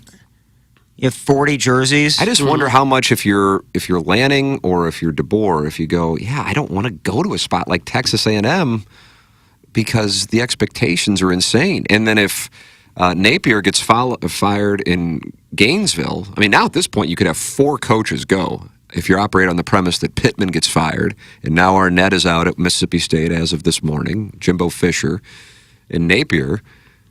You know, hey, Gainesville's great, College Station's great, but you don't get much time in Gainesville. 2 years and you're gone. But, I mean, listen, to their credit, they took a lead in the second half against LSU. Then they wound up losing. They lost by 10. They got to beat Missouri this weekend, or they got to beat Florida State. Otherwise, he finishes the season on a, 4-game losing streak that would have been much longer if they weren't able to rattle off 10 points in the final, or 14 points in the final 4 minutes against South Carolina, a bad South Carolina team. So I could see him being gone this year. I don't know. They got a good recruiting class coming in. But you could have 4 jobs. And if that's the case, and Eli Drinkwitz's team has that kind of performance on CBS, dominating perhaps one of the most signature wins of recent memory for Missouri. First time they have beaten, as a ranked team, another top 15 team since 1976, I believe, to have 2 top 15 wins, at home since 1976. And the first time they've beaten a ranked team as a ranked team since Johnny Manziel in 2013. And you have Brad Nessler and Gary Danielson raving about you, and everybody in the SEC is watching that, that's the kind of thing that skyrockets your equity. And that's hey, man, you want other schools to want your coaches. And just... the question is, what does that lead to? I mean, he's going to get a raise. He's either going to get a raise or he's going to be pursued. Or he's going to get pursued that'll lead to the raise. Or his agent will represent that he's getting... Hey, it's raise season, Doug. Welcome to raise season. It's raise season on HD2. Dude, if Missouri routes Florida... and wins out and goes through a January Bowl. Dude, Drink is in a spot to where the Florida job is realistic. I mean, you don't think A&M is, but you think Florida? I don't think A&M would go that route. They're already in the spotlight, paying the guy $70-some million. I think they got a hit. I think DeBoer or Norvell probably the move there. But Florida, I think, is desperate just for some winning culture and some personality. I think the last couple of coaches are kind of lacking that. Mm-hmm. I'm just saying, I don't think Drink would go. It's not that Missouri ain't going to back up a Brinks truck to try to save him. But if they house Florida, I mean, Florida kind of gets an idea, okay, this is, look at what he's doing in Columbia. If I'm Drink, I'm highly considering that because Gainesville's great. And if they give me a guaranteed contract, I would want something beyond 2 years, you're going to have to pay me 50-some million like a Jimbo Fisher style buyout. Why can't we have HD2 buyouts? I mean, what kind of stuff would Love you say that. to get a buyout of $70 million? What would you say? Just about anything? Anything. HD2 buyouts. I would just And then you're on the rattle beach off in the words. Palm Beach and say, how'd you make your money? And I went on a racist rant on radio. They paid me $70 million. Doug, Larry Thornton, we consider him a Missouri insider. Is that correct? Yeah, sure. Oh, yeah, he gets it all right, baby. Drink won't leave. He will get a raise out of it, but he won't leave. The AD is 100% behind him. The NIL is in great position, and they are unveiling a huge building project on Thursday. Whoa. Yeah, I heard that too. Larry Thornton's breaking news again. What sort of building? Well, Jackson heard it too. What are they doing, Jackson? To the football stadium. What are they doing? The north end zone. Oh, okay. I'm aware of that. What are they going to do? Fix the M? I think the plan is to add seats behind the carousel. hill and the rocks. Oh, yeah. Take those rocks out of there. No, the rocks will remain. He is getting everything he wants here. A year ago, he would have jetted. He won't now. That's from Larry Thornton. So there you go. I think that's a lot of confidence, but you're talking about Gainesville, Florida. You're talking about like a prestigious program with national titles, and certainly you can recruit anywhere all across the country, but being in Florida to where you probably have what? 40, 55 4-star recruits just right there in your state every year. Saturday Down South had a short list of potential A&M coaches, and Drink was not on the list, which surprised me as well. I think he will be SEC Coach of the Year, too. That's from Cuck Supreme. I was watching the SEC broadcast group with Tom Hart, who went to Missouri. He's been on the show a few times. Good guy. And Doug, how do you pronounce his last name? Cole Kubelik? No, Cole Kubelik. Cole Kubelik? Cole Kubelik? I just try to avoid saying it. Yeah. I'd say Mr. Q. It's spelled with a C, though. Well, but I'd call him Mr. Q. Okay. And then the sideline reporter, Jax, you know her name? Is it Amanda on their broadcast team? Yeah, it's the last name starts with a G, and I can't remember it. Amanda, great. Yeah, there we go. Cole went with, I believe, Kirby Smart. She went with Nick Saban. And then Tom Hart went with Eli Drinkwitz. I think you can make a case for any of the three. I don't know how it wouldn't be any of the three. I actually think it might be. I mean, if I had, I don't know. To me, I think I would go with Saban or Drinkwitz, which is so unfair to Kirby Smart that the expectations are you go undefeated or else. Yeah. You know? Right. But, I mean, what Alabama was in the first month of the season, and really almost more so against South Florida, and what Jalen Milroe was, to the point that he was benched, and now they're on this tear. I mean, that's a hell of a job in coaching. But at the same time, what Missouri was in September versus what Missouri is now, and you're also doing it at Missouri, likely anyway. It's not a guarantee, but likely to be a 10-2 team. God, that would be tough. Point being, you become the SEC Coach of the Year. You're still a young guy. I don't even know if he's 40 yet. Those are the kinds of guys that get that attention, man. You know, they have, I just saw this stat talking about Texas A&M. They have an enrollment, a student body of 75,000 students at Texas A&M. Drinkwitz has just turned 40, by the way. 75,000. Can you believe that? Mizzou's got about 23,000. But it's sickening to me to see them say, well, we fired Jimbo Fisher, but we're paying him out of the charity funds that came in for the 12th man. It's a 501c. It's a charity, and that's how we're paying him back. You think people donate to a charity like that so that they can make a rich football coach even more rich? I don't even want to get involved in the schemes that universities use to pay and get facilities. I don't know if I even want to jump into that. But I'm sure a lot of them who donate want him out. I don't know if that's exactly Well, that's what it was. The fear was this year they were going to lose a bunch of their recruits. They had a great recruiting class, and they were going to lose a bunch of recruits. So you got people with ridiculous amounts of money. I realize the average person, even somebody who makes a nice living, can't relate to it. But if you have tens or hundreds of millions of dollars, it's ridiculous. It is. Making you go, okay, yeah. you going in, you go. That's who you hang out with, the other people in that world, and you go, okay. Well, if I put in $3 million, okay, and it's like a nothing. As dumb as it is. Oh, I know they've got the money, but just such a stupid way to spend it for that kind of money, $75 million, you could almost pay every kid on the team $1 million. Well, look at what Boone Pickens has done at Oklahoma State the last 30 years. T-Boone, Doug. I mean, I think it's at the 400 or 500. He's at $500 million, I think, in total donation to the university. It could be more than that. I could be way off on that, but I know it's at least $500 million.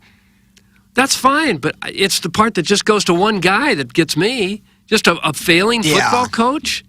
We give a failing football coach $75 million to leave. And get this, Doug. I think the best part about the contract is he still gets all that money even if he gets another job. If he gets another job, he makes all of that income plus the Texas A&M. It's not offsetting. Right. So he'll go to Mississippi State and come back and beat Texas A&M. Yeah, make $4 or $5 million a year for a 4 or 5 year deal. Make $20 million in that contract. Is Jimbo Fisher even 60 yet? This dude doesn't even have to. I don't know. He's 58.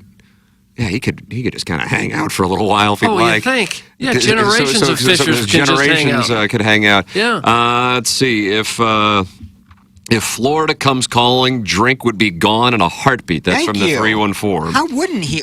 Didn't Larry say Wingo was a lock? # fade Larry. That's from the Hunchback of Von Castle. Does Kirby Moore, does him getting poached make you a little nervous? I mean, He I thought that will. Boise State job just opened up. He's Boise State through and through. Well, it's more Kellen Moore than Kirby Moore as far as his brother. I think Brian Harsin going back there is live. I know Brian Harsin's an obscure name, but he was the coach at Auburn, and they didn't like him because he didn't have a draw. And then they made up a thing about him having an affair to try and get him out. Poor guy, man. He got Righty. Oh, yeah, I mean, if you're looking for places to avoid going, War Eagle and College Station are two at the top of the list as far as insanity goes. But Gainesville fires him quick. But I think you have to. If you're Drink, you have to go to that job, depending on what the. So you contract think if Gainesville came calling, he would go? He's Yeah, already and he making can't even- $6 million a season. It's not going to be about money. It's always about money. It could be strictly for him, but it is for everybody. It would be impossible to turn that job down. It would be, and I know Mizzou diehard fans, Columbia, it's living in Central Missouri or living in Florida. It. What are you Central, saying about North our Florida. state? It's not necessarily Miami. I agree. Gainesville is not Miami. It's a lovely place, but also, there's a lot more recruits, but there's also a lot more competition. You have Florida State, Miami, UCF, all right there vying for the same in-state players. 100%. I agree. But he's gotten lucky with Burden and some other, Cook guys from the area. But it's all about the portal now. And I think you could probably get better players out of the portal if you're coaching Florida than getting them to come to Mizzou. Probably so, yeah. How much is T-Boone Pickens given to OSU? Because he's dead. I love when Plowboy gives hot takes with no knowledge. He isn't going to Florida. Shut the hell up! Oh. That's some big old fan. Well, when he was yelled alive, at us. Oh. Yeah, mad that T-Boone Pickens. And he probably still has a foundation. I mean, John Q. Hammond's passed away, but T-Boone he's still Pickens giving had given money to Missouri $650 State. million to the university. Just because How he's much? dead didn't mean he didn't do it the last 30 years. $650 million. Sick Big to Ol' one fan is one of the school. saddest human beings I think I've Let him ever have come it. up with. History. He'll probably at the trivia night. There's a bunch of people that hate us there, just ripping us a new ass. But yeah, I don't know on that. I don't know if people who hate us. Probably not I in think that maybe one, hate individuals on the dais, but not the whole thing. I think it'd be really weird to go to an event if you hate the show. But, he has a foundation. He gave $120 million last year. The foundation did. seriously, with all the issues we have in this country where we can't even afford police officers on the street, is it the best thing in the world to give $650 million to an athletic program at a major university? Well, it's his money. I know it's his money, but couldn't it be spent a little bit wiser and a little bit more helpful ways? I'm sure you could, but according to him, I mean, he's Oklahoma State through and through, so. I know. Well, how about being just an American through and through and saying, hey, I've got a chance to help a lot of people, to fix some problems we have. Here you go, Instead of throwing it in a football program. Here you go, St. Louis. Take some of my money to help your police force. I have to interrupt. There are actually people on the text line arguing that. Plowhawk goes into the text line. Literally arguing that Central Missouri is a better place to live than Florida. I didn't say Gainesville was. Yes. Where? Can you give me the name? Jackson, do you see it? Plowsy I and wouldn't Cleary say never that they're been to saying- Gainesville. Gainesville is a sweaty armpit of Florida. Shipley Pibbles, he usually sends him pictures of his wife. Dude, like it's Gainesville's Florida. a sweaty armpit, Darren. You act like, oh, Florida is Bora Bora. That's from Shipley Pibbles. We're talking, no offense, about Columbia, Missouri. I don't think people I'm are saying sorry Columbia is better. It's just Gainesville isn't South Florida. Yes, but when you're talking about where to coach or where to go and where to live, you're talking about Columbia, Missouri. You're talking about Gainesville, Florida. Yeah, Gainesville is a nicer place than Columbia. I'm not going to deny I agree. Well, the but, weather like, is. Why are I've been to people so both. reluctant The weather's to actually admit that? The weather's better. The city's no better than Columbia. No, I agree. But it's 90% is weather. I mean, people decide a lot on how they live based upon what you can do outside and. Not everybody wants to live in that 100-degree Florida sweltering heat for 6 or 7 months out of the year, because Gainesville's more like the deep South than Jupiter and Naples and 100%. Tampa and places like that. Yeah, but Drink doesn't seem to be a guy like he's an Eskimo who wants it as cold as possible and gets his igloo out. And This is where the Mizzou faithful lose me. Florida's a better program. It's warm, tons of recruits and more resources. That's from Arbor Day. Yeah, NIL rules in Missouri though are very bountiful. They are. Yeah. I agree with that. very But bountiful. Gary Pinkel could have gone a lot of places, and he didn't. He wanted to stay put.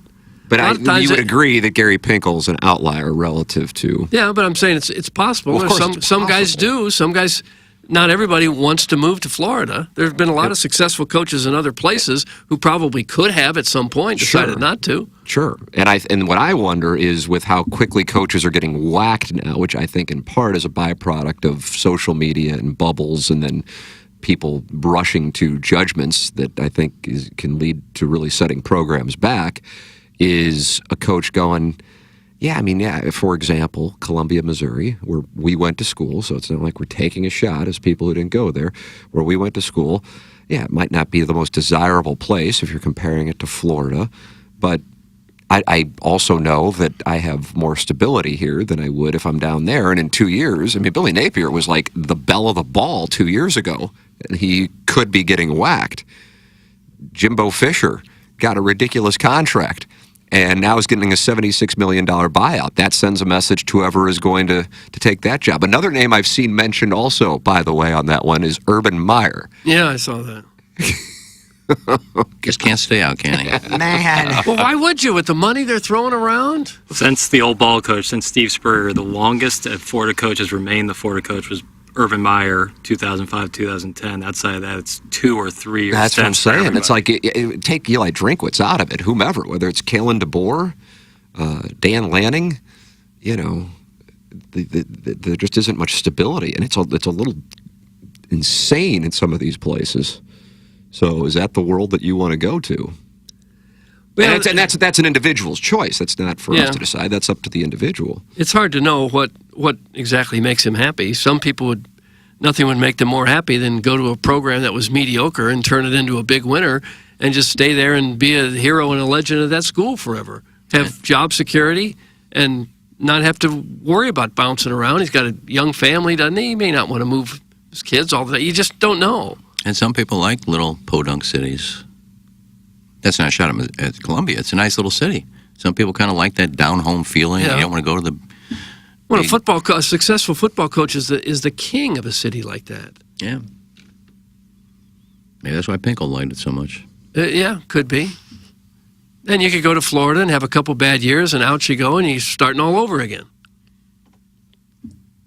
Florida has a top 5 athletic department and has money. The football program is down, but more potential to win there. That's from Kurt's former coworker. Right. You can't argue with that. But you just never know what's in an individual's mind, of what motivates him, what makes him happy in a job. Big Ol' Fan is back. Plowboy, people who hate us were at the trivia night. Tim, I don't think so. Plowboy, you were right. Good point, too. We'd have a backbone. Well, because these people wouldn't spend money to, meet us and hate us, but there's several that go out of their way. This guy I think there are people who hate individuals on the program who come to our events. I don't think you can hate the whole show at an event. I guess you can. But yeah, you're not going to come, though, if you don't like, I hate those guys. I'm going. Right.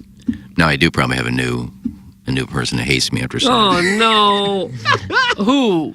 I don't know, I'm nice to everybody. I hung out with people, took pictures, and people introduced themselves. It was fun. But Buzz brought his friend, who Buzz's friend's about to take it, Doug. who was big time. I'm gonna buckle up. Who Do you know about that? Anybody know about that? I don't know. No, I know about it. Well, he was pretty drunk, and he would not leave alone the fact that I'm the one that put the phone in his ass. It happened. I said, well, okay. I mean, Jackson, have I banged 500 women? Yeah. Okay. Well, Jackson verified it, so I have. You can have anybody say anything. So I don't believe you stuck a cell phone up his ass, but I did it, man. And he wouldn't leave it alone. He kept coming up every break. I'm telling you, it's the truth. I said, whatever, go away. And I think he got upset. So You told him to go away? he told me to go away. I was in the middle of grading trivia You're answers. I couldn't believe. I just looked up and I was like, "This is like a dream." Well, this was going on the stage? Yeah, wasn't it? I wish I would have witnessed it. Wasn't it? Weren't they up on, or they were down below? No, down below. Yeah. I wasn't belligerent. I didn't say, get out of here. I wasn't yelling. I just said, I'm tired of this. Go away. Just kind of go away. You've told me 9 times that you stuck a phone up his ass. Okay. I love the listeners waddling out like penguins with a big old tray of something. Yeah, I did too. I did as well. I just went over there to get another bite to eat at the end, and Jesse said, "Go, no, take it." I said, "Really? Take it." So some of the walruses were leaving with giant boxes. We were told. Jessie came up to me, and we were getting ready to go, and she goes, "There are whole tins, I guess, of meat that have not been opened yet." And I said, "Oh, if there's some deedle there, we love that shredded chicken from Salt and Smoke." And sure enough, so there it was. Yeah, we took it. I reheated. Doug, how would you reheat shredded chicken? This is what I did last night. I think I did the right thing, but I'd be curious because Iggy's got a cooking show. So I wouldn't use a microwave. Whatever you're gonna, I know. Whatever you're gonna saute it in, put it in the pan and do it that way. That's what I did. Yeah. I just put a little water in there, keep that little moisture, and then boom, away we went. Just I think heat that was it the up right a play. little bit. Yeah, that was the play. Yeah, I just took a plate home with some brisket and some beans and some. How do you reheat the brisket? Some of that pasta. I just threw it in the microwave because I was hungry and You said you don't use a microwave. Well, for me, if you're going to make dinner or something, but I was just hungry as hell. I hadn't eaten all day cooking with for moving. a 6-year-old and a 1-year-old and my wife. I mean, it's I mean, you're eating. I mean, I was hungry, and I would either with the brisket, I just put it in the broiler and broil it on each side for like a minute to get it hot. But I hadn't eaten all day and I was starved, so I just threw it in the microwave. Herb's Hog is mad. Podunk literally means small, rural, and unimportant. It is offensive. I don't mean unimportant. Podunk is, small, nice little city, not a lot of people, but homey. And that's how I don't think that's what Podunk means. Well, that's how I think of Podunk. It's quite obvious at this point. Someone is being lied to. Podunk is not quaint. It has a negative connotation. That's just Columbia's my the fourth opinion. biggest city in Missouri. That's just my opinion. Is that really? Yeah. I don't mean it to be. Branson? All right, I won't say Podunk. I'll say small little rural area of Columbia, Missouri. Columbia's not rural either. No, it could be. Well, once upon a time, I'm sure it was, but it isn't anymore. I still think of it as rural. Can we please get Ken some new clothes? The pants he wore to that Hoosier Fest look like he stole them from the 2005 NBA draft. That's from Travis You gotta be kidding me. These are Greg Norman's. He makes great pants, and I said I'm not abiding by the Labor Day no white pants rule. I'm going to wear them. They sold those at Steinmart. I'm going to wear them. I bought them at Macy's. Man. You're going to. I'm going to wear them whenever I want to wear them. These are Greg Norman's. Well, he makes great white golf pants. I just think the gray and the pink would pop. Tom Schmidt just texted me. What did he say? He said instead of water, next time use chicken stock. Nice. Oh, you have some chicken stock? I will now Andy? because I still have a whole tin of this, and I'm going to be enjoying this Salt and Smoke here for the next few days, and I look forward to chicken stock. That's a little cube? Does that come in a Is that what it is? No. Iggy, you're the chef around here. Swanson's. It comes in the soup aisle. It's just a carton. It says Swanson's. You can get chicken broth. You can get beef broth. God, that Tom. I got it from Tom Schmidt. Chicken broth. I use that when I make chicken and dumplings. I start it with water, boiling the chicken, but then I add chicken broth to it. Greg Norman is sold at Sam's Club U Hoosier. That's from the Holly Hills Hustler. Well, good. I bought them at Macy's. You can also buy them in Australia if you'd like. Where do you get a Vera Wang comforter? I got that at Kohl's, I believe. Because that's definitive proof that you're not a Hoosier. Right? I just think the gray and the pink would pop. Well, I was doing my Instagram Live yesterday, going from apartment to apartment to show people the difference, and somebody said, "Can we see the Vera Wang?" So I showed it to them. Oh, nice. What color is it? Big doings. What color is it? White and gray. White and gray. It just pops. Just pops, yeah. Damien. How about that? That one in the sink, not on the Vera Wang. Caller Ellen says, get low sodium, Tim. There you go. And Tom Schmidt just said it's a whole pawning delight. Really? What a treat. Yeah, thank you, by the way, for the bologna. The bologna was there on Saturday night. Oh, so good. Yeah, I think people who haven't had it or were reluctant to try They it. tried it, and they were handsomely rewarded, I weren't did they, get a couple Plowhawk? compliments on it because it is a different dish. You know, it's not your everyday, meat. So I get some people were hesitant, but it was phenomenal as always. And if you've never eaten a salt smoke, come out to Gobble Bowl because Tom's sending a gift card there. You may be able to go to Gobble, maybe be able to go to a Salt and Smoke. You've never been there before. Are there bowling spots still available? No. Boom, sold out, Doug. But you How can do come do? out and buy tickets and hang out with us all day. It's really a fun Come on, atmosphere. Doug, hang out with us. It's Gobble Bowl week. I might just come out there at 10:30. I know it won't have started. But my son has a Doug Skate Boy Skate. Late one, this one, 9:30. That's glorious. And then we'll just go right from there to, and then maybe he can just do a little bowling. And then I'll be out there. I'm sure there'll probably be somebody that doesn't have needs somebody. Yeah, or you can go down to Cletus's lane. They have like 8 bowling on their team. Pictures with Santa on Saturday afternoon, so I wanted to make sure I got there. Then it's You our come anniversary early. this weekend. Go to Paulie Botto's. Oh. Talk about Paulie Botto's. I haven't had lamb in a long time. Lamba. Is Santa coming to North City? Where's he going to be at? Santa's omnipresent and Yeah. with the spirit of Christmas in my heart. Yeah, I agree. But he hangs out in the hood there by the railroad tracks? Well, we will do the Polar Express in Yeah. December, and that is, wow. Didn't he have security guards or no? There's no like. It's just a arm- guy on he top sure of a as hell burned out better. building. Just an absolutely, for real, like stunning thing. Go through metal detectors. They whisk you on your way in. I wonder if they'll continue to have him up there. Yep, you drive that train, the Polar Express, and you see the Gateway to the West, which is the I fear for gateway his to the best. safety. And then you look out to your right. You're like, oh, there's the Mississippi, and it's gray and cold. And it's son of a bitch, there's Santa Claus on top of a burned out building. Hey, kids. Oh. Hey. That's the best, the most charming they could think of. Boy, that always hurts every December when I Couldn't see go that. the other direction, I think it'll be maybe? my 4th year seeing it, and it always, boy, Yeah, and it really hurts when you see pictures of cities like Hanoi and Hiroshima and Berlin, and they've all beautiful cities now, absolutely gorgeous cities that we just bombed the hell out of and completely destroyed. And then you look at our cities, and we've gone the opposite direction. Hey guys, this just happened on your show. Don't use the microwave to reheat. I use the microwave to reheat. That's from Dennis Day, Doug, and he sent it in via email. Well, my point was, I'm different than Tim. Tim's going to feed his family with the great salt and smoked chicken.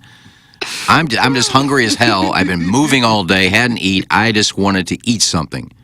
So I just threw it in the microwave and made a couple of sandwiches. That's what I did. Let's say you were cooking for a family. How would you reheat the brisket? I would put it in the broiler. The broiler? Yeah, because it's already cooked. You just want to heat it, and a broiler will get a nice crispness on top and heat it real quickly. I've never used the broil setting on my oven ever. How is the broil setting different than, like, if I were to set it at 350, for That's a good question. Yeah, turn it all the way to broil, and then Well, I it's understand usually, that, but, like, what does it do? What is it different? It's much hotter, and it's a really? direct heat. Oh, yeah. Yeah, put brisket in there at like 350 and see how long it takes to warm up. You put it in a broiler, the thing will be bubbling in about 45 seconds. So it heats it up real quick, but doesn't cook it more, really. How about that? It's not in there that long. Who knew? Not I, said the fly. Hey, tell you what, I'm going to be going to that Andrea's here soon. Can't wait. And I'll have to know how to reheat because I understand it's a feast when you go there. But I enjoyed that salt and smoke shredded chicken last night with Andrea's barbecue sauce, Andrea's steak sauce. Max brought some in last week here into the studio. It's Andrea's online at andreas.com. The barbecue sauce, the steak sauce, and, of course, the steakhouse off of Collinsville Road in O'Fallon, Illinois. Online at andreas.com.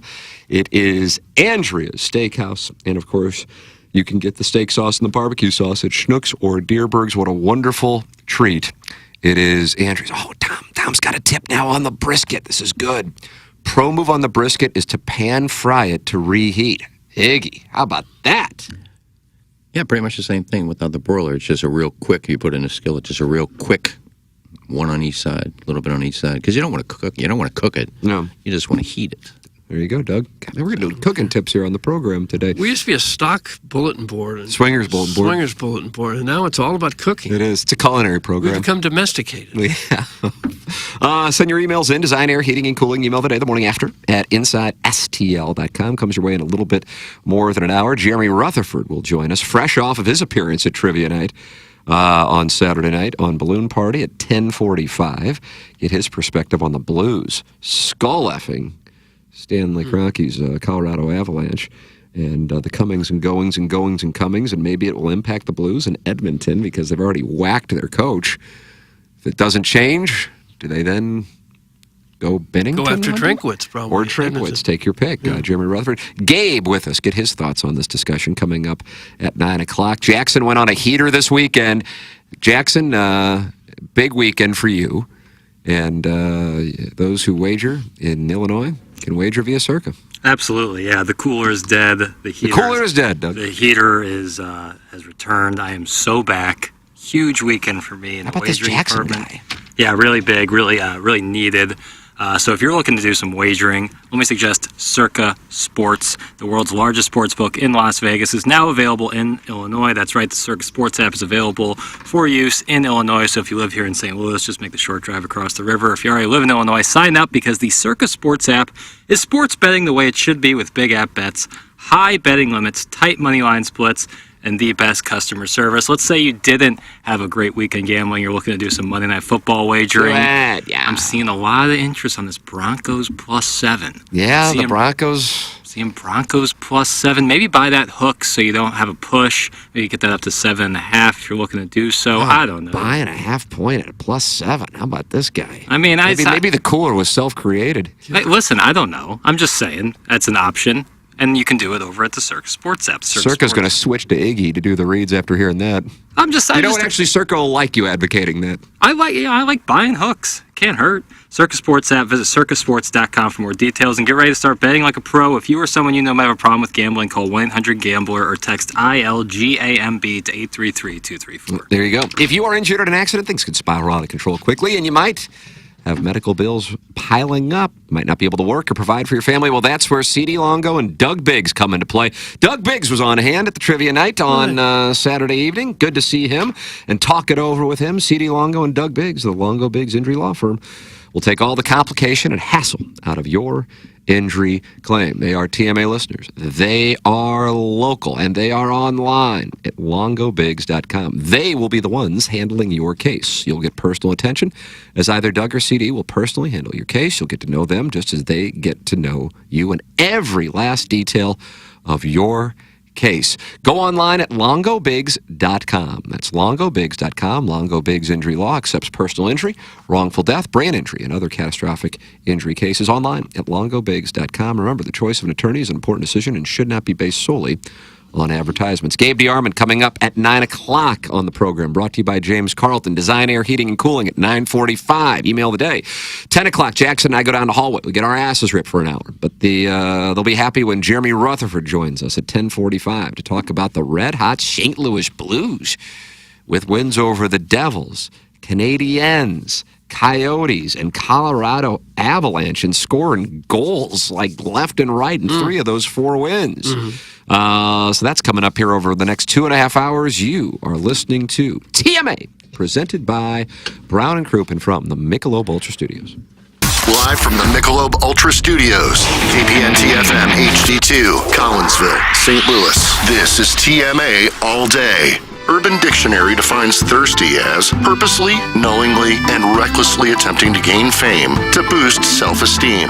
So, are you thirsty? Well, TMA has you covered. Become a part of the 2023 TMA Listener of the Month Club. You nominate yourself for a monthly award. And if you win, you get recognition and stuff to help you satisfy that insatiable thirst. We're talking January, February, March, April, May, June, July, August, September, October, November, etc. Go to TMASTL.com or the TMA app. Give us your name, a photo, and other pertinent information. Tell us why you deserve to be TMA Listener of the Month. And if you don't want to use your real name or photo, we don't really care. The TMA Listener of the Month. Get recognized just for being you, or fake you, or whatever. Quenched by Milagro Tequila. Welcome to the brighter side of tequila with Milagro in the morning after on KPNT HD2. Rosalitas know that a fun happy hour and scenic patio go together like fresh guac and chips. So take advantage of their covered patio this fall and winter at their DePere location and enjoy happy hour specials Monday through Friday from 3 to 6. Their sparkling margarita is made with Chambord raspberry liqueur and topped with a bottle of rosé prosecco. They also have a variety of delicious margarita flavors, including mango, pomegranate, and blood orange, all made with top-shelf tequila and Cointreau. With phenomenal service, great margaritas, and a breathtaking atmosphere, there's always a reason to come to Rosalitas.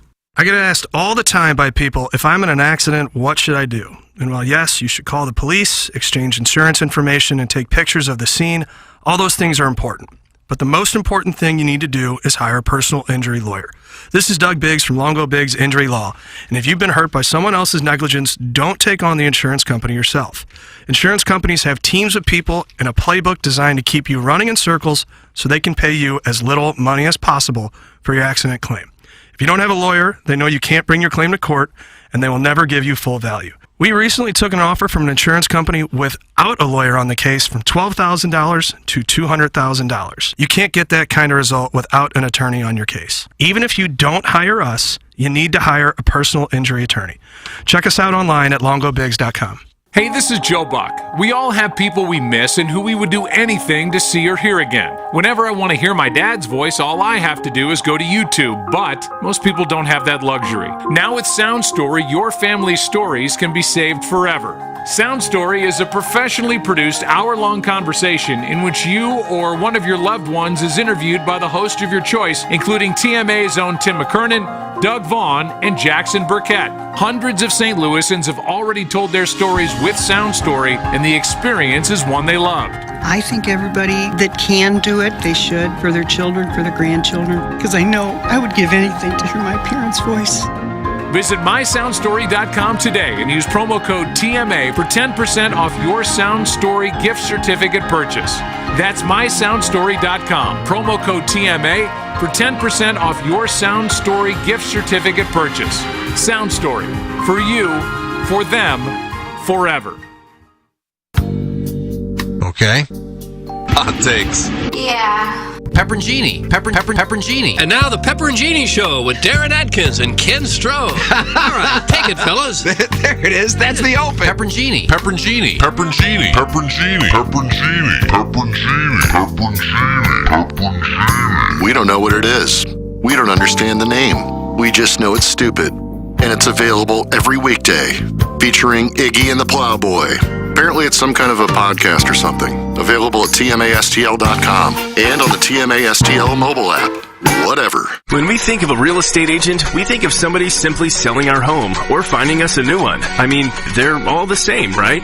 Okay, here's the comps. We'll take some pics, we'll post them, and I'll get back to you, okay? A home is life-changing, and your real estate agent should reflect that. Honesty, integrity, and someone who will go above and beyond to make your dreams come true.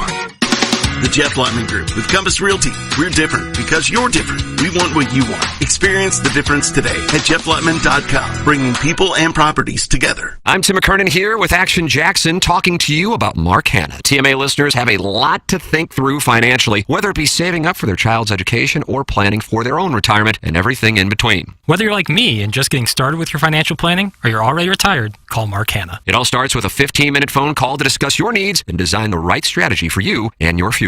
Visit evergreenstl.com or give Mark a call at 314-889-0503 today. Mark Hanna offers securities through Equitable Advisors and insurance and annuity products through Equitable Network, LLC. The choice of a lawyer is important and shouldn't be based on an ad. If you're seriously hurt in an accident, you'll want all the money you deserve.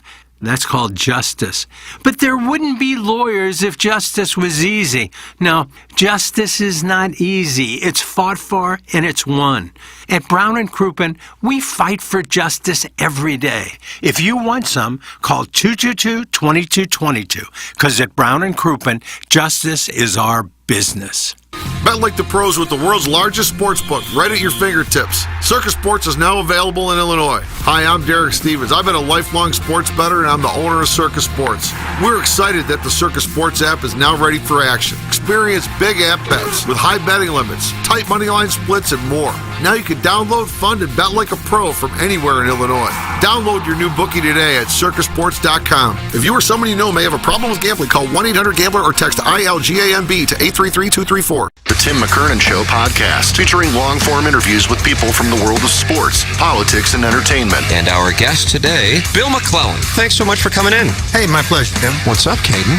Hi, how are you? Joe Buck, our guest today. Man, it's like I haven't seen you in years. More than 500 episodes and counting, and it's available wherever you get your podcasts, including the TMA STL app. Get the app now at tmastl.com.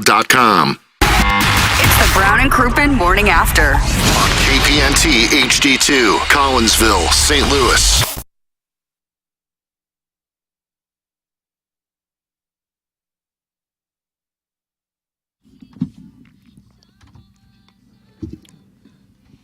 Doug, Missouri's second half against Memphis. This was it? This is what they were playing. Oh. Jackson, did you have a tough time sleeping Friday night? Yes and no. Did you have a tough time sleeping? Me? No, never. Never. It's one of the most pitiful shooting performances I've ever seen in the second half of a basketball game. Offensively, they looked lost, but also it's the second game of the year. Basketball is a sport where familiarity and just simply playing games can make you better, so I don't think this is going to be the same team come January or February. I don't even think it's going to be the same team come the bragging rights game, so I'm not panicked. I have faith in Gates. He's earned my faith. How about that? They'll figure it out. It'll happen. Yeah. Some days you just go out there and you get your ass kicked. It happens. There's a whole country full of very talented college basketball players out there. You can almost lose to anybody on any given night. Damn right, Doug. That was a good perspective. Well, really, I think basketball more than football. Yeah, because there's just thousands of players who are really good in basketball. Yep. Really, really good. And one player can make such a difference. Yeah, one or two of them get hot and can beat anybody. Yeah, and Mizzou they got good looks. They just literally couldn't hit it. Nobody could hit. So that'll happen. You figure it out, regroup, beat SIUE tonight. Illinois tomorrow night has a tilt against number 5 Marquette. Ooh, Shaka Smart. Mm-hmm. Is this their first game? No, they've played. No, they've played a few games, yeah. No. They're still kind of getting in the groove of things. A lot of new players. No, well, you go to the bragging rights game. That's a month away. If I can get some free ducats, yeah. But we are going to the Western Illinois game in Champaign on the 24th. So the day after Thanksgiving. So that'll be fun. Be a lot of scrap iron left on the floor when that one's over. I just think it's cheap, easy to get to, and obviously, like, Western's my alma mater. Mm-hmm. So I think it'll be fun. But yeah, hopefully you can get to the bragging right game. How long does it take to get to Western from here? Man, I made the trip. But yeah, from Macomb, right? Yeah, is that It's 2 about- hours? A couple hours? I would say probably around the same as Champaign, I would think. 2 hours, two and a half, or so, roughly, yeah. It was always a long way for those. Oh, it's long. Rams training camp. What a stupid place to have training camp. What was that about? There was that thinking back then, we got to get them away. We got to build some Nobody camaraderie. does that anymore, right? No, they all train right at their own multi-jillion-dollar facilities they have. Why would you leave? Macomb is kind of a dump, too. They would have to move all their weight equipment and everything. What an ordeal. And Orlando Pace was sleeping in a bed that was 3 feet too short for him. Yeah. I don't know if the players' union finally said, hey, this is enough. We don't need to be doing this. Wasn't it there a story that, like, Balzer would get, like, 4 of those ice cream bars? Like, oh, yeah, they fed the meat. Yeah, we got to eat there. We didn't even have a freezer in our... No, but you could eat where the players ate. I know, You but just kind of graze and eat. He would take Dove bars back to the room. I said, hey... It's fun to eat like an offensive lineman. Oh, we had T-bone steaks one night. Yeah. Porterhouse. Mm-hmm. Why do you hate SIUE, Jackson? The Cougars will shock the world. That's from the 618. Love SIUE. My dad went to school there. He got both his undergrad and his master's from. Did he ever step foot in the Vidal Bean Center? I'm sure he did. I just wanted to say Vidal Bean. Yeah, my dad is a proud SAOE Cougar, but I hope Missouri beats the brakes off of him. But they are so well coached, right, Jackson? That's from Todd Reesing. Nice, Beaker. Yeah, I do think they are well coached. Well coached teams can lose. Losing happens in college basketball. As much as people, I think, are kind of in the college football mode still, where it's like, oh my God, we lost. What's going to happen? Teams lose all the time. Missouri can easily still win 20 Rather games. lose with integrity than win by cheating. Wow. Lousy said what I didn't want to say, but thank you, All day of the week. Who's cheating? I don't want to get into it. Just Oh, wow, Doug Cryptic. Take what it is. Take what it is. Penny Hardaway's cheating? No, I'm talking about Todd Reesing, if you can decipher what university Todd Reesing would enjoy cheering for. I'm saying it without saying it, guy. Come on.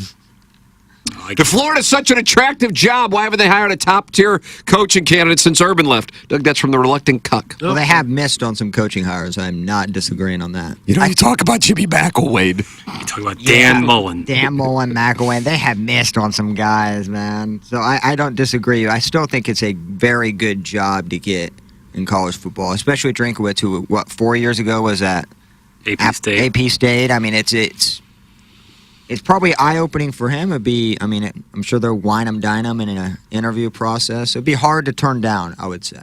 Percentage you give that Eli Drinkwitz is the head coach of the Missouri Tigers in August of 2024. I would give it a 90% Okay, chance, all right. for sure. Yeah, I would be very surprised. You might be off the hit list on Tiger Board then today. Now, I think there should be more interest in what there is with the 8 candidates that were come out for Texas A&M. I was shocked. You never know on those lists, and we both, all of us on the show, are saying that. But I legitimately was surprised that his name was not included by Pete Thamel. Sure he would. And that's not to say I think he then leaves. It's just like I don't know how he wouldn't. I mean, that is what that represents. That is a textbook coaching prospect. It'd be one thing like Lance Leipold's done a hell of a job at Kansas. But I'm sure there are some places who go, God, he's a little older. Maybe we shouldn't do it. Drinkwitz just turned 40. And he has taken something that was a mess and has them in the spot that they're in. And, we'll talk it over with the Colonel. He's going to be with us here coming up in about 10, 15 minutes. But, I saw what he wrote, I guess, yesterday morning. And a little bit more about it today, that the 10-win thing is it's not apples to apples from previous eras. Doug, why? Why do I feel that way? Tell me why I feel that way. I can tell you. From previous eras? Yes. Because of the scheduling, I guess. Sure, and you didn't play 12 games. Yeah. So you have a hell of a lot more opportunities. So 10 wins is... But to win the way they've won, and the 2 losses they have were legitimately games up until the final seconds. That's against, the number 1 team in the country, or number 2 team, depending on your perspective, and an LSU offense with the Heisman Trophy winner. I think will be the Heisman Trophy winner anyway. This team is up there with one of the best ever, and it's a shame that they won't be in a year where it'll be able to continue on. At this point, you're playing 2 games that you want to win 10 games, but it isn't for a championship. So, hey, but that's the great thing about college football. Week in, week out, you got to win. And I love that because it has an impact on who gets to play for a championship. Leipold, the Michigan State, suck it, Beakers. Oh. That's from Wilbur. That is such a step down. It's not even from Michigan State. That's like the bottom barrel right now. I wouldn't touch that job with a 50-foot pole. It didn't used to be. Just a few years ago, they were still okay. Back there, so many. I wouldn't touch the Michigan State. It's amazing. KG in O-Town says 100% Drinkwitz isn't going anywhere. So there you go. That's fine. I said 90%, but I still think if teams like Florida or Texas A&M going to come around for an interview, I think you have to take it, and you never know what can happen on those things. It's amazing how quickly the fortunes of head coaches turn around. A year ago at this time, was subject of all kinds of criticism and some ridicule for his no. in a 2 months ago, not South Dakota, Middle Tennessee, and now understandably so. And that is why, even if they would have, keep in mind, listen, you can certainly talk about the interceptions against LSU and Georgia. I totally understand that. But, I mean, what if Mevis misses that kick and they lose in overtime to K-State? And what is the talking point? The talking point is that delay a game penalty. And it would have been weird because I was like, clearly this team has improved. And in my opinion, clearly there was a strategy to kind of, play dead in the first couple of games against South Dakota and Middle Tennessee, because once they started playing against K-State, it's like, oh, they're doing something totally different, and they didn't want to show it because the K-State game was so important to them. So it wasn't even a year ago. It was 2 months ago that, including Missouri fans, people were like, what in the hell is going on? They're going to have to fire their coach. And now he's sold out the stadium 4 straight times. First time that's happened since the 70s? Is that yeah. right? So his stock has never been higher. So if you're him, you're going to say, well, I'll take an interview here or there. I wonder if maybe they give me a 5-year extension for $10 million a year. This is how the game's played. You take the interview strictly for leverage anyway, so I don't think that. But can I say as well, the jerseys were the best jerseys. The Block M and is the helmet. The Block M is so much better. It's not even remotely close Thank to you. like that's what they should wear. Every week. That's full the helmet. crowd there with that black and gold helmet. It pops on television. That's what they should be wearing every. If you want to Big old change out fan the is interval- mad at you again, by the way. I don't know if you want a piece of it. Oh, I don't care. You can read it. I haven't Why looked do you freaking talk, you moron? Michigan State is 10 times a better job than KU. KU plays in a minor league conference. Please stop talking. Isn't it toke to eat a snack cake? Isn't it toke to time? Yeah, he got excited. He was really he didn't even want to proofread that. He was so pumped. Fast. Well, I think right now Kansas isn't a terrible. They did just lose to Texas Tech, but Michigan State is an absolute. They don't dumpster lose fire. to Texas Tech if their quarterback didn't. Bean got hurt, and that changed that game immediately. I realize most people probably weren't watching that, but me being the nerd I am, I was. I don't think Kansas loses to Texas Tech. So, but neither way, they did. And Todd Reesing, by the way, says Lance is not leaving. I'd put money on it. So there you go. If anybody wants to wager. But with Leopold, wouldn't you wait for a little bit better of a job? I would take the Mississippi State job in a second over Michigan State. Like I would just stay at Kansas for another year. I wouldn't go to Michigan State. I think that's where you go to die on a vine there. You're trying to rebuild a program. No guy survives that unless you win 8 or 9 games. I don't know how many 2 or people want to 3. go to Starkville, Mississippi either. Stingray. Well, it's an SEC program. I feel like those are about the same program, Michigan State and I don't know. I don't buy this that the Big 12 is a minor league conference either. When I disagree too. You got Oklahoma, Oklahoma State, and Texas, and now you got teams coming in from the But I mean, they're leaving. Pac-12. They're leaving, but you got teams coming in from the Pac-12. It hasn't been a minor league conference, and it won't be in the future, in my opinion. I don't know about that. I think the Big Ten and Not the SEC. the best, but minor league. I don't think so. It depends on what. Again, it goes back to depends on what you want. But the Big Ten and the SEC have separated themselves from everybody else at this point, and maybe it changes. But I think it depends on if that's what you want, if you want to be in that category. Doug was verbally filleting Sam Pittman last year, asking why Mizzou couldn't get a coach of Pittman's quality. That's from the Reluctant Cuck. I liked him. I really did. And he had that program on the upswing big time. That's how quickly fortunes change. I had local coach, high school coach, Gary Kornfeld, was a huge fan of the way that Sam Pittman carried himself.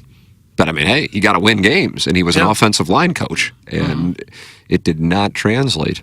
I mean, to lose the Mississippi State game, I'm surprised he didn't get fired after that. And then I'm like, okay, they beat Florida 2 weeks ago. Maybe he's going to hold on to his job. And then they get stomped by Auburn. Hugh Freeze has War Eagle back in a bowl in year 1. Auburn, by the way, keep an eye on Auburn in the points against Roll Tide. Keep an eye on Auburn. Where's that game this year? I believe it's on the Plains. Oh, is it? Yeah. They're doing a $1 billion renovation of the stadium. It will be the nicest thing in the Big 12 in 2025. He's set up for the rest of his career. That's from Todd Reesing. Was this Kansas is building a nice stadium? Will they need it? When you look at games there and the stadium's not filled up. I mean, they've had a lot of years in not so distant past where they can't draw 20,000 at those games. Guys, the talk down here is Pittman's going to get fired today. Unfortunately, Gus Malzahn is a rumor to come back. That's from Craig O'Neill. Doug, he was an anchor I worked with in Little Rock. Was he? Listens to the show, I guess. All right. Indeed. The Colonel will join us coming up here in a matter of moments, presented to you by James Carlton. This program is also presented to you by the great Jeff Lottman. JEFFLOTTMANN.com. That's JEFFLOTTMANN.com. Looking for a home? Great. Go to JEFFLOTTMANN.com and work with Jeff Lottman, who's been working in the St. Louis area for 22 years and has $500 million worth of sales. So you got somebody connected, whether you're buying or you're looking to sell your home. Work with Jeff Lottman, who went to Compass St. Louis to provide the luxury experience you deserve. It's not about a price point. It's about an experience. That's what Jeff delivers. JEFFLOTTMANN.com. Yep, that's Jeff Lottman. We're in the Michelob Ultra Studios. 95 calories, 2.6 grams of carbohydrates. It's Michelob Ultra, sponsor of the studios here on TMA. And the EDF Group is the sponsor of our text inbox at 314-881-TMA. 5. Do you want to support the EDF Group as a sponsor at TMA? It's real simple. Do you have a fire extinguisher where you work? The answer is yes, you certainly do. So please email the EDF Group at fire@theedfgroup.com so a technician can come out and explain to your team how the EDF Group can save your company money. Again, that email address is fire@theedfgroup.com. The EDF Group is Hyde and will prevent your facility from having Hyde fires. Experience the EDF Group difference. Learn more at theedfgroup.com. We're giving away Hootie and the Blowfish tickets for the Design Air Heating and Cooling email of the day today. So send your emails in. You like that, Iggy? Yeah. Is that Hollywood Casino Amphitheater? I believe, yes, it is. June 1st. Great summer show that'll be seen. Yeah, I out love there going in the there. warm weather. So there you go. Well, somebody's going to win them for winning the Design Air Heating and Cooling email of the day. The morning after at InsideSTL.com. We're giving them away all week. This week here on TMA. The morning after at InsideSTL.com. Send your emails in to win Hootie and the Blowfish at Hollywood Casino Amphitheater tickets Saturday. It's a Saturday night show, too. Saturday, June 1st. That is when the concert will be. So win our Design Air Heating and Cooling email of the day. I only want to be with you. Okay, that's enough. What was wrong? I enjoyed that. All right. Even dolphins make me cry. He got sued for Anything that. else? No, they got sued for that song by Bob Dylan when he said "Tangled Up in Blue." Why would that get you sued? That's a line that Bob Dylan used? Yeah. Just a little tidbit. It was a nice tidbit. It was a fun fact. It was a good one. More than 300 people are gathered and talking it over in the YouTube chat. It's a hotbed. What are they talking about? LOL, Aggie is not hiring Drinkwitz. That's from Mike Evans. Well, yeah. I don't think they're going to go. Mike Evans? Was that Mike Evans? The Tampa Bay receiver? Aggie proud. I mean, he went to Texas A&M, so he is watching. And wasn't he taking passes from Manziel? Yeah. He was. He was on the field in 2013 at Faroe Field. Those two were a snootful. Yeah. He's still playing, isn't he? Yeah. He had a big game yesterday. Yeah. Mike Evans is in the chat. 175 yards. That's awesome. That's good for the show, I think, It to is. have receivers start. Who do you think? You think Jamar Chase is in there? Keenan Why Allen. wouldn't he be? Allen had a big game yesterday, too. Nice. I don't think Cooper Kupp is a listener. Why not? Because Pacific he's time? asleep. Probably on the West Coast. Amon-Ra St. Brown. Yeah, I could see that. Nice win, although they flew back late from L.A. Doug, is this the Detroit Lions Cleveland Browns Super Bowl? Oh, Inevitable? God. Didn't the Chiefs I'd like already to see have- the Lions get in. I would too. Yeah. Didn't the Chiefs already have a bye week? Yeah, Yeah. two This bye week. Did they automatically get everybody get 2 bye weeks? No, I don't thought think they the were- Chiefs did have a I bye think week. they were off earlier in the year. No. Okay.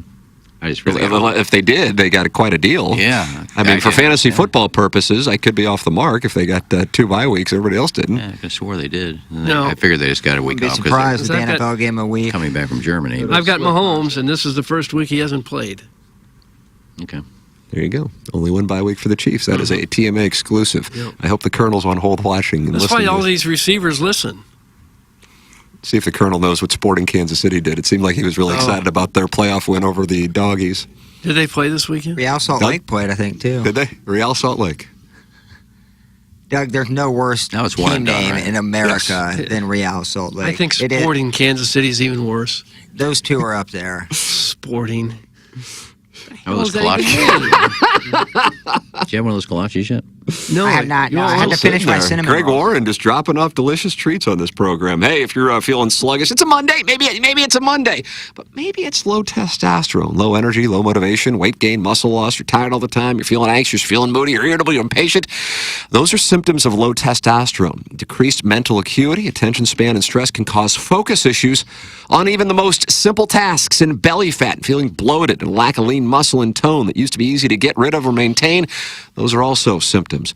Well, Mentality is a local healthcare facility specifically dedicated to helping men feel and perform at their very best. Go to lowtusa.com.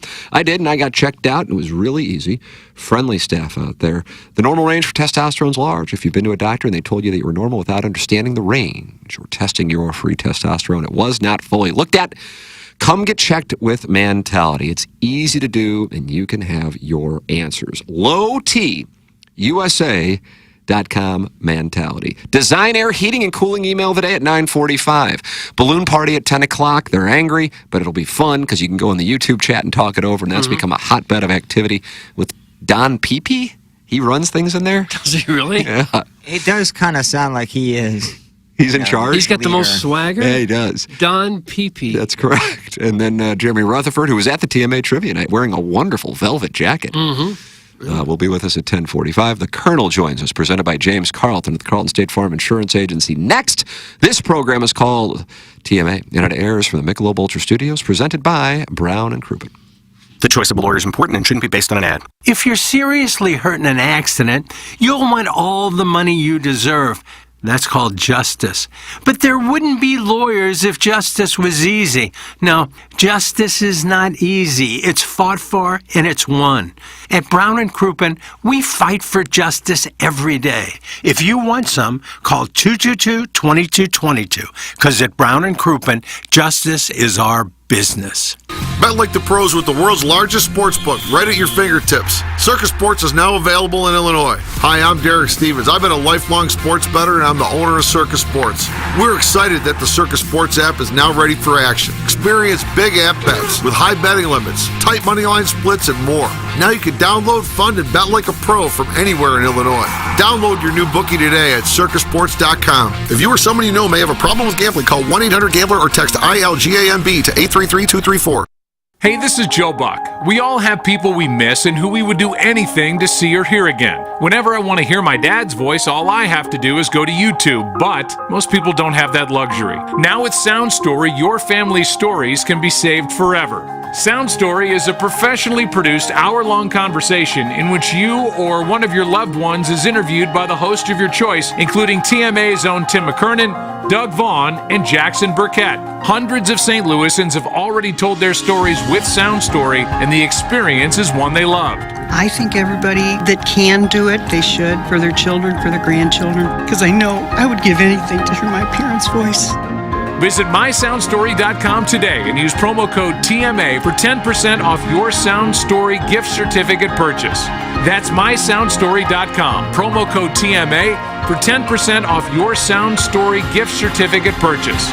Sound Story, for you, for them, forever. Biggie's Restaurant and Bar has been a staple of the community for over 30 years and is serving your favorites like the steak sandwich, waffle fries, and so much more. It's not just the food that's rocking. With a full bar and patio, Biggie's is the perfect spot for lunch, dinner, and a little laughter. Biggie's original hours are back. Open 11 a.m. till midnight, Wednesday, Thursday, and Sunday.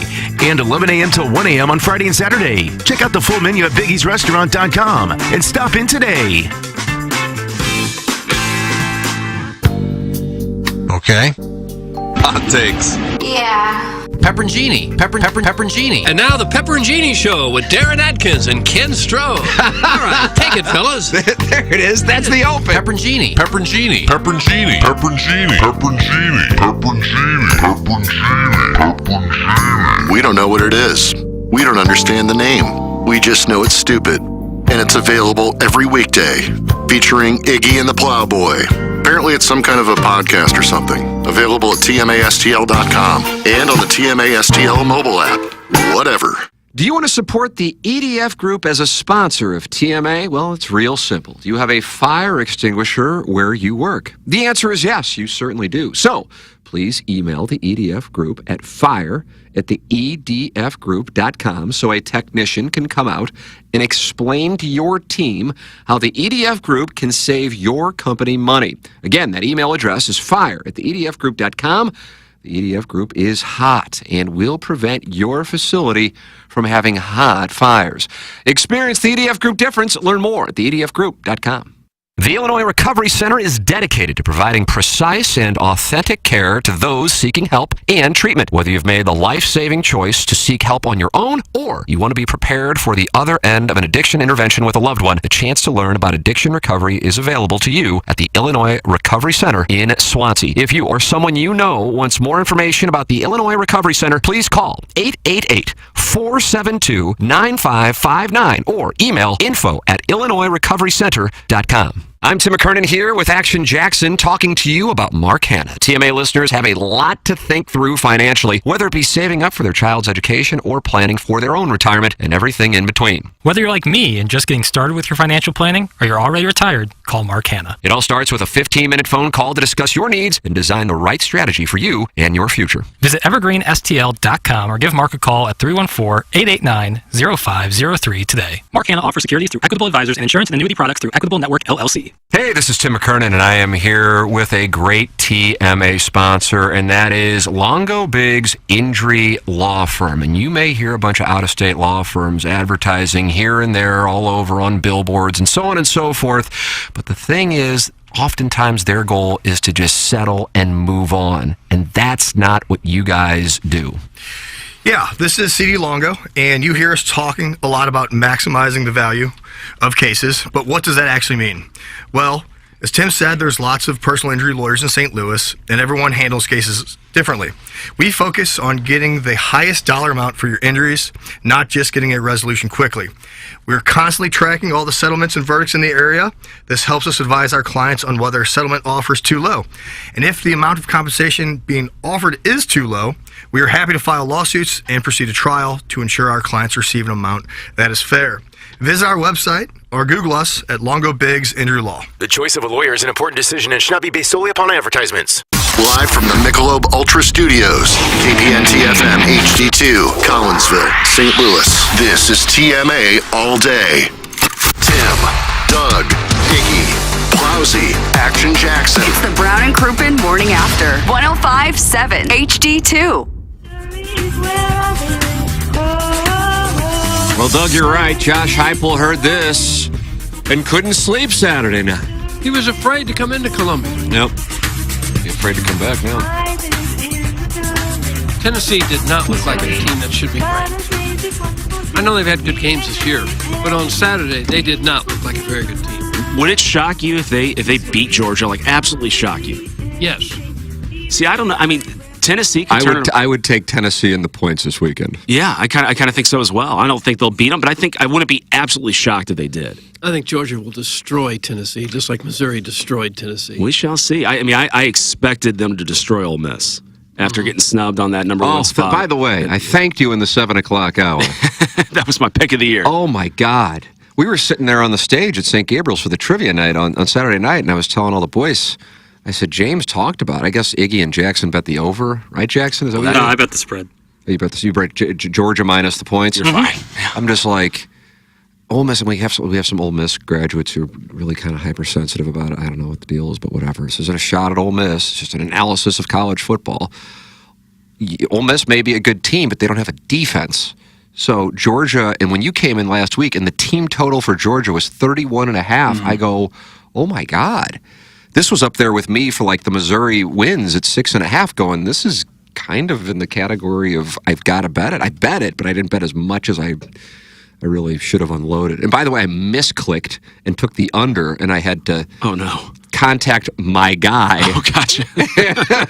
En route to St. Gabriel's going, hey, man, got to let you know. I misclicked. I meant to put the over on Georgia. It nearly covered at the half. It darn near did, yeah. God bless America. Ladies and gentlemen, talking SEC, the firings. We had another one this morning. We might have another one today. Our sources in Arkansas are texting in saying and I say sources lightly, that Sam Pittman, they think, is going to be gone, and Gus Malzahn coming into Arkansas, Zach Arnett out at Mississippi State, Jimbo Fisher yesterday, and, of course, Missouri's dominating performance over Tennessee.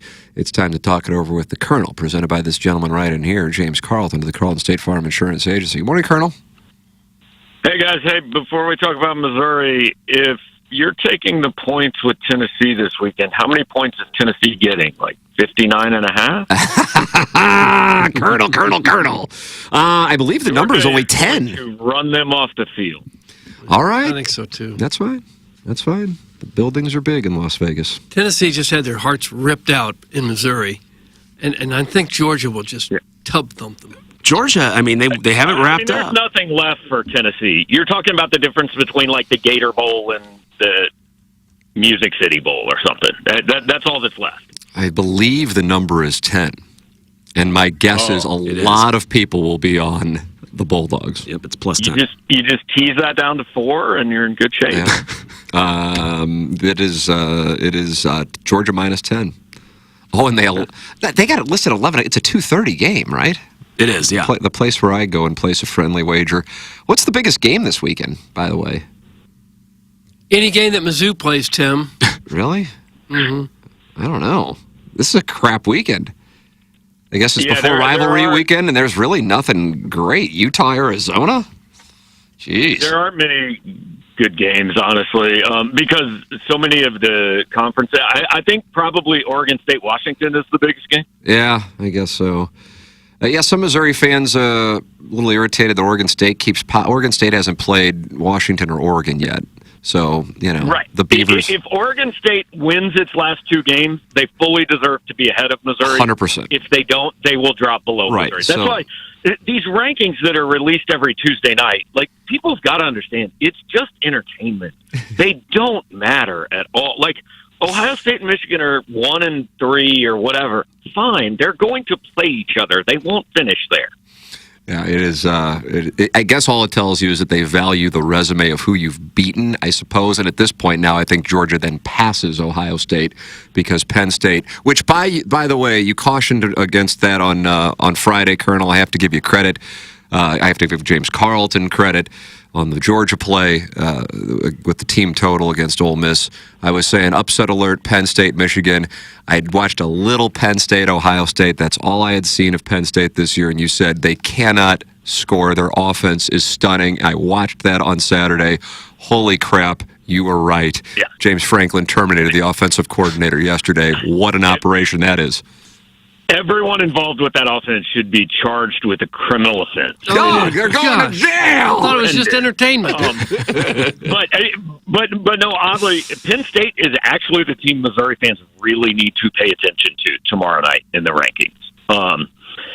Missouri needs Penn State to fall below them in the college football playoff rankings to be pretty sure about a New Year's Six bowl bid. So if that's important to you to play in the Fiesta Bowl or the Peach Bowl or the Cotton Bowl rather than the Citrus Bowl, the team you're going to need to pass is Penn State. And look, I think Missouri is, you can debate whether they're a better team than Penn State. I think they've clearly had a better season than Penn State. Penn State has beaten Iowa and 7 nobodies. They have played 2 real games. It's deceptive. If you look at the final score, they lost by 8 to Michigan, or 8 to Ohio State and 9 to Michigan. Neither one of those games was anywhere near that close. Those games were over early in the third quarter. I mean, Michigan ran the ball on 32 straight plays to end that game. That is so amazing. No thought that Penn State could possibly beat them. Exactly. And that is why Missouri took the route it took against South Carolina when some fans were like, what the hell's going on? They're like, South Carolina's not going to be able to score. We're just going to get out of here with a win. So who cares? Yeah. And so it comes down to, it's like Selection Sunday. It's like, well, what does this particular committee care about? Do they care about your best wins? Do they care about quality losses? Is it the eye test? Is it how you're playing? We have no idea. So, there's, Missouri and Ole Miss, which one's going to be ranked higher is kind of fascinating because Missouri's got the recency bias. I think they're a better team if you watch them play. But if all 10 games so far count, the fact is, Ole Miss probably has a little edge because they beat LSU, Right. which is one of the teams that beat Missouri. And their two losses are Alabama and Georgia, even though the Georgia one was certainly a lot different ball game than the Missouri one. Colonel, I want to make sure we spend some time on what took place Saturday because I was reading your column this morning, which I always recommend for college football fans, taking the Missouri element out of it, on powermizzou.com, 10 thoughts for Monday morning. And you write this: it's worth discussing whether Missouri's 36-7 win over Tennessee was the best single game performance of my lifetime. Colonel is, 47, 48? 47 Bills. He said there might be some games, Doug, that like the Dan Devine era, there was a 3-0 win over Notre Dame and Joe Montana in 1978 in South Bend. But if we can just include those who are listening to this program, we can include most people for the last 23 years listening to this show. It certainly would be in that class. You cite how people might talk about the Kansas win at Arrowhead, and that might have been the most important. But as far as dominating of a team that is considered a quality opponent, that's there. And I want to add this because I want to get your perspective on it as well. It wasn't just dominating with all guns blazing. They decided to go with a 3-man front defensively, throwing Heupel off. I think that played a big role in it. And then 2 of the linebackers weren't available. And then on the other side of the football, that wasn't the Luther Burden we saw running all over the field against LSU, for example. That's not the same guy, I don't think, anyway. And yet they were able to put up that kind of offensive total. I mean, he had, 5 yards at the half, and Missouri had 300 yards? So to dominate like that, without the team fully healthy, with coaching strategy playing a role in it, with the offensive line opening up the holes for the star of the game, Cody Schrader, that was a phenomenal win and truly one of the biggest statements Missouri has made in recent years.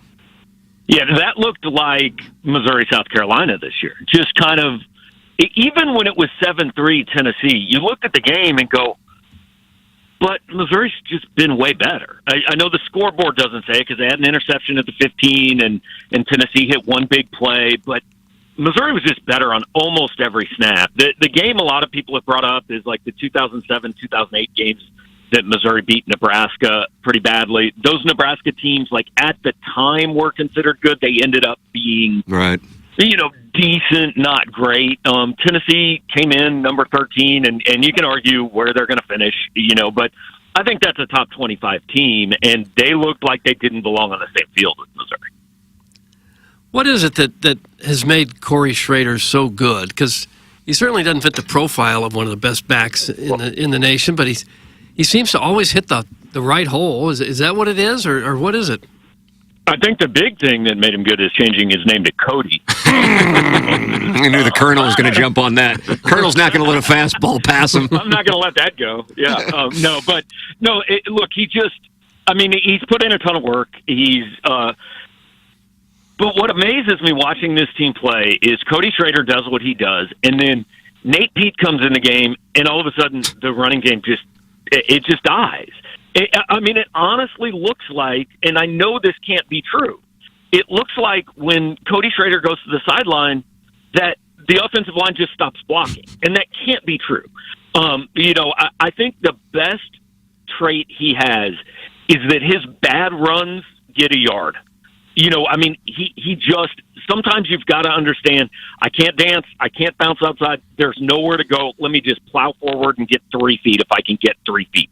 He doesn't lose yardage. Now, he had a lot of 15 to 30-yard runs. He's not going to break very many for 60. He'll do it every now and then, but just the sheer speed, he's not going to do that a ton. But he gets the maximum that is there on every single play. And he is if you look at Eli Drinkwitz's Twitter timeline since Saturday, it is basically a Cody Schrader commercial. He is retweeting everything that mentions Cody. He is a coach's dream. He does everything the right way. He's always in the right place. And clearly a guy that, came here from Truman State and nobody thought he belonged and has spent, 2 full years now waking up every day saying, I'm going to prove every one of these people wrong. Kind of on that note, Gabe, I was talking with a friend of mine, Chris. What's up, Chris, if you're out there? Just Who's the other Chris? day. Chris, my buddy Chris. chirping. Oh. And he made a point. He goes, Eli is frustrating sometimes as a game day coach, but boy, he gets his guys ready to play. We were kind of concerned how would they bounce back after a tough loss that they put so much into against Georgia. But what got me thinking is, how about the leadership in that locker room? I mean, these captains, I remember Pinkel talking about the captains in 07. These have to be right up there with Darius, with Cody, with Brady. I mean, these guys are warriors, and they come out ready every week, even after a couple tough losses to LSU and Georgia. Just your limited interaction with some of these young men, how much do they impress you? Yeah, I think, first of all, it has to come from the players. Like, the coach can say whatever he wants and do whatever, but it's the guys in the locker room that set the tone. And you're right. I remember that 07 team. I mean, if you talk to anybody on that team, it was Pig Brown and T. Rucker and Lorenzo Williams and Tommy Saunders, that got those guys going. And in the 08 team, people on both teams would tell you the reason in 08 they didn't quite get there was that those guys were gone. Interesting. Interesting. Robinson, J.C. Carlisle, guys that could have left, came back, and Darius has said this out loud. He came back for this season, for the chance at something he had not ever gotten to experience at Missouri, which was Faurot Field jam-packed every week, playing big games on CBS, playing for something in November.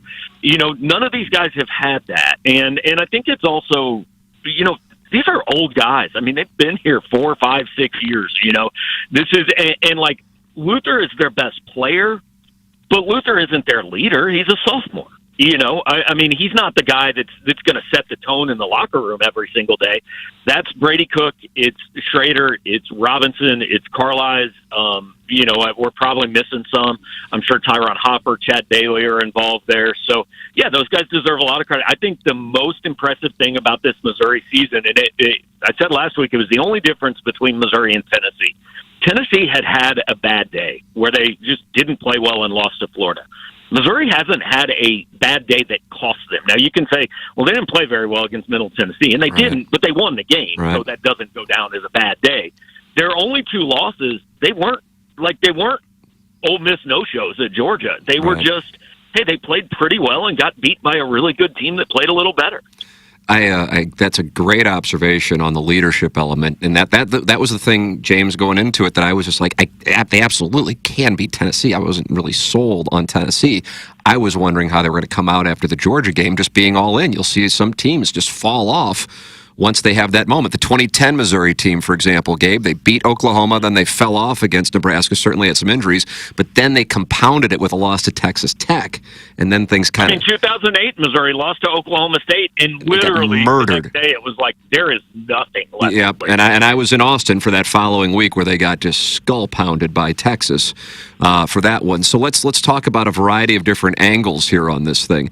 You lay out on Power Mizzou the bowl situation and what it most likely looks like, and then eventually come to a conclusion on your projections on this thing. Essentially, people might be cheering for Florida State, Louisville, or against one or the other, but the ACC is going to have a team in that New Year's Six mix, no matter what. Well, as of now, they're going to have 2 no matter what. Right. What I should say 2. Florida State to not make the play. Right. So there's that. Then you know that Ohio State and Ohio State and Michigan, that's going to be represented. Washington, Oregon, that's going to be represented. Tulane, at least most likely it's going to be Tulane. One of those schools from the group of 5 is going to be represented. So essentially it comes down to 2 of the 3, most likely, operating on the premise that Ole Miss wins. They got 2 butt asses left. One's a random, and then Mississippi State, and that's kind of random at this point. Penn State's got randos as well. Missouri's got Florida and Arkansas to finish off. If they all win, then 2 of those 3 get New Year's Six bowls. Is that correct? In all likelihood, yeah. And look, there are things like if Iowa goes and wins the Big Ten title game, then one of those teams gets bumped out because as the Big Ten champ, Iowa's automatically in, and Michigan and Ohio State will still be in, even if one of them obviously loses to the other one. So, yeah, it probably comes down to Penn State, Ole Miss, Missouri. 2 of the 3 are going to get in. The third one will go to the Citrus Bowl. Assuming they all again, Missouri loses to Florida or Arkansas, this all changes. But if they win their last 2, the floor is the Citrus Bowl, which would probably be against Iowa because if Missouri's not in the New Year's Six, that means Penn State probably is. So again, yes, you'd love Penn State to drop one. I don't even remember who they have left. It's terrible teams. And maybe Ole Miss could lose the Egg Bowl. That seems extremely unlikely. Mississippi State's terrible. So, you're rooting for Florida State to maybe lose to Florida in the last week of the season, which would knock them out of the playoff, but then they could still win the ACC, and they would be in, but that would knock Louisville out probably if Louisville loses one. Because the problem is, let's say Florida State were to, lose the ACC title game, well, that automatically puts the ACC champ in, but then Florida State's still in. So what you need is the ACC champ not to be in the top four, and that is your best path to. If that happens, if Florida State's not in the top four, then I think Missouri is almost definitely in at 10-2. So is it pretty important that Missouri is ranked ahead of Ole Miss and Penn State tomorrow night? I mean, how important is that? I think it is. I think it is because, again, those two teams are playing games that it's going to be very tough for them to lose, and Missouri doesn't have a game like a Tennessee game left where you can go, oh, that's really going to impress people. I mean, if they beat Florida and Arkansas, I think they're 10-point favorites against Florida. I think they will be close to that against Arkansas, and only that low because it's in Fayetteville. So they don't have a win left that you're going to go, oh, that'll leapfrog them over some people. So I think Tuesday night is important. Now, that said, again, these rankings are stupid. They're just entertainment. They mean nothing. We could get to 2 weeks down the road, and the committee just goes, well, we thought this was going to take care of itself, and it didn't. And we know we've had Ole Miss and Penn State ahead of Missouri, but we think Missouri's better, so we're going to move them up to rectify it. I mean, Colonel, let me present this scenario to you and see what you think. We were debating this on the program earlier on. Gabe DeArmond with us, presented by James Carlton. He's my insurance agent. He's online at carltoninsurance.net. He's the Plowhawks insurance agent as well. Let's say Georgia loses to Alabama. So Georgia has a loss, Alabama has a loss. We know Michigan or Ohio State's going to be undefeated. I guess we don't know it, but we're operating on the premise one of them is going to be undefeated. Florida State finishes undefeated. Washington finishes undefeated. So at that point, Georgia would have a loss to Alabama. Alabama has a loss to Texas, and also I need to operate on the premise that Texas wins out and has a loss and is the Big 12 champion. Which of those three teams gets the final playoff spot if Washington, Michigan/Ohio State, and Florida State's in? Absolutely no idea. I mean, on one hand, you go, well, you can't give it to Georgia because they lost to Alabama and didn't win the SEC. But you also can't give it to Alabama because they lost to Texas. But you also can't have a playoff without the SEC, the best team in the best conference. I don't know. My guess is it would go to Alabama in that case, and the college football world's collective mind would explode outside of Tuscaloosa. It's what we should all kind of root for, right? Now, I'll be honest. I don't think Washington's going to get there. I think Oregon's better than they are, and I think Oregon's going to beat them in the Pac-12 title game. But then that's the same scenario, sure. Right? 12-1 Oregon, and is in that mix with Texas, Alabama, and Georgia. It'll be fascinating, and it's why. I mean, man, this year would be really cool for 12 teams. Like Missouri is in if it's 12, right? Yep. Ole Miss is in if it's 12. Missouri is in position maybe if things go right to host in a 12-team playoff. Oh, Doug. And then now the proponents of the 4-team will say, but if it's 12, Washington, Oregon, and Georgia, Bama, and Michigan, Ohio State don't matter because those teams are already in, and that's true. But I mean, there's got to be some trade-offs. Colonel, we saw Jimbo Fisher lose his job yesterday. This morning we've seen Zach Arnett. Tough week for Jimbo, man. Only $77 million to walk away. That's right. That's a bad beat. I should have majored in journalism. Then Zach Arnett loses his job this morning at Mississippi State. A lot of people don't know who he is, but he replaced Mike Leach when he passed away, and he got 11 games to coach, Doug, and then he's gone. Mm-hmm. Sam Pittman may be gone sometime in the near future in Fayetteville. Before I go to my big picture question, do you think Billy Napier is safe in Gainesville if they lose to Missouri and lose to the Seminoles to wrap things up?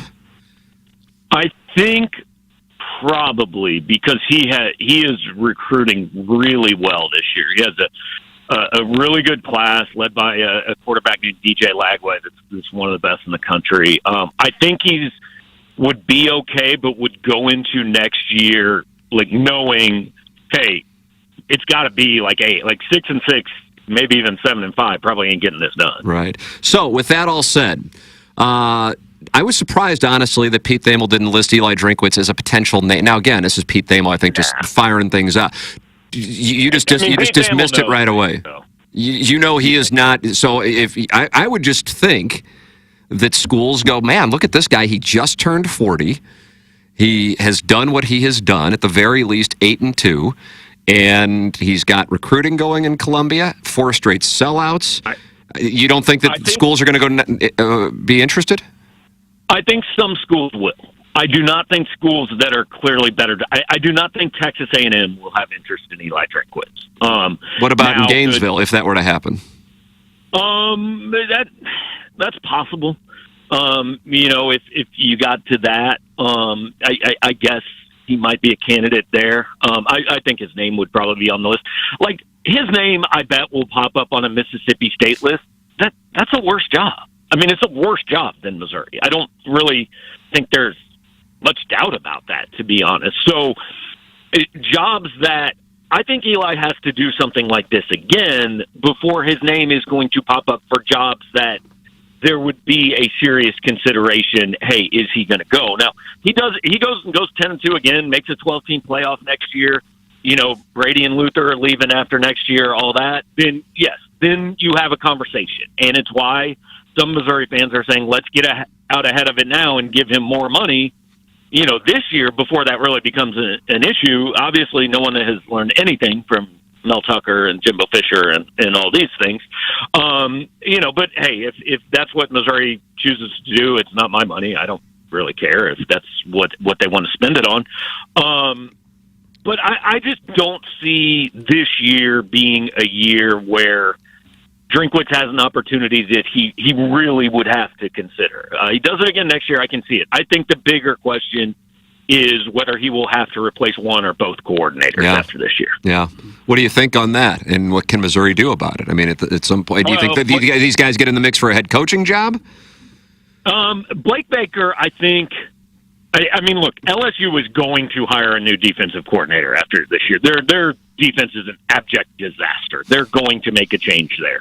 He's worked at LSU before. He's a Louisiana guy. I think his wife maybe went to LSU. I'm not sure that's 100% accurate, but he's from down there, and so that, hey, the guy that's not getting it done right now is making $2 million. Blake's making 1.2. That there aren't very many places he would probably leave to be a defensive coordinator, but I think you'd have to be concerned about that.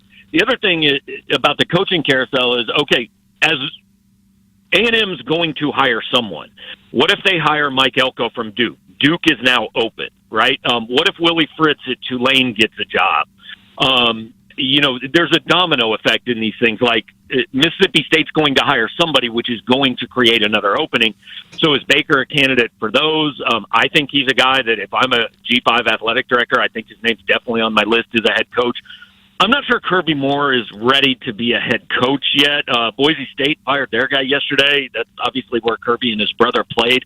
I don't think he's probably yet at the level where he's getting an offer as Boise State's head coach, but I don't know that it would be impossible. So I think Kirby is more likely for Missouri to be able to rest easy with him. But look, he's done a phenomenal job. I would think if you are a big time program looking for an offensive coordinator, at least his name is in the mix, and you can't ignore the fact that, look, his brother is an offensive coordinator in the NFL. I don't know if that's something that would be of interest, but I guess it's always possible.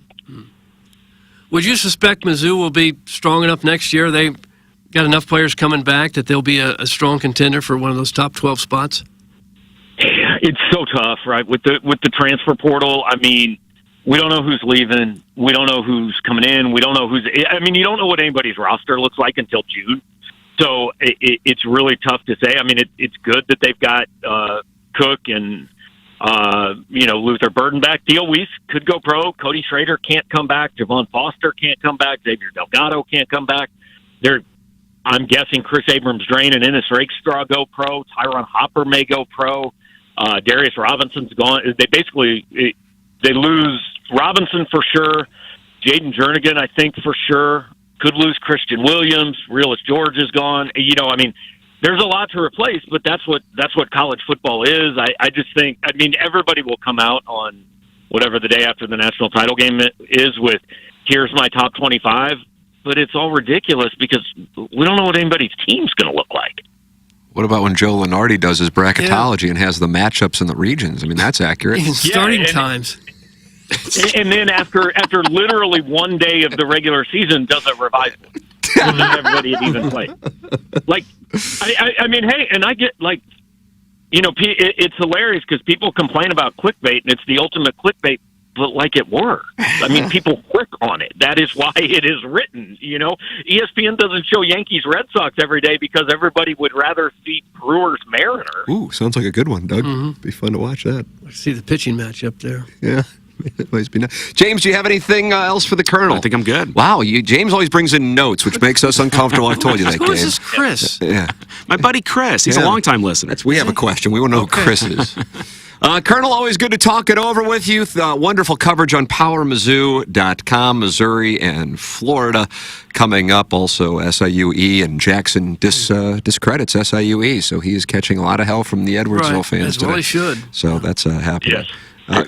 Thank you, Colonel. All right, we'll see you guys. There he is. That's Gabe DeArmond with us here, brought to you by this gentleman. He's on my left.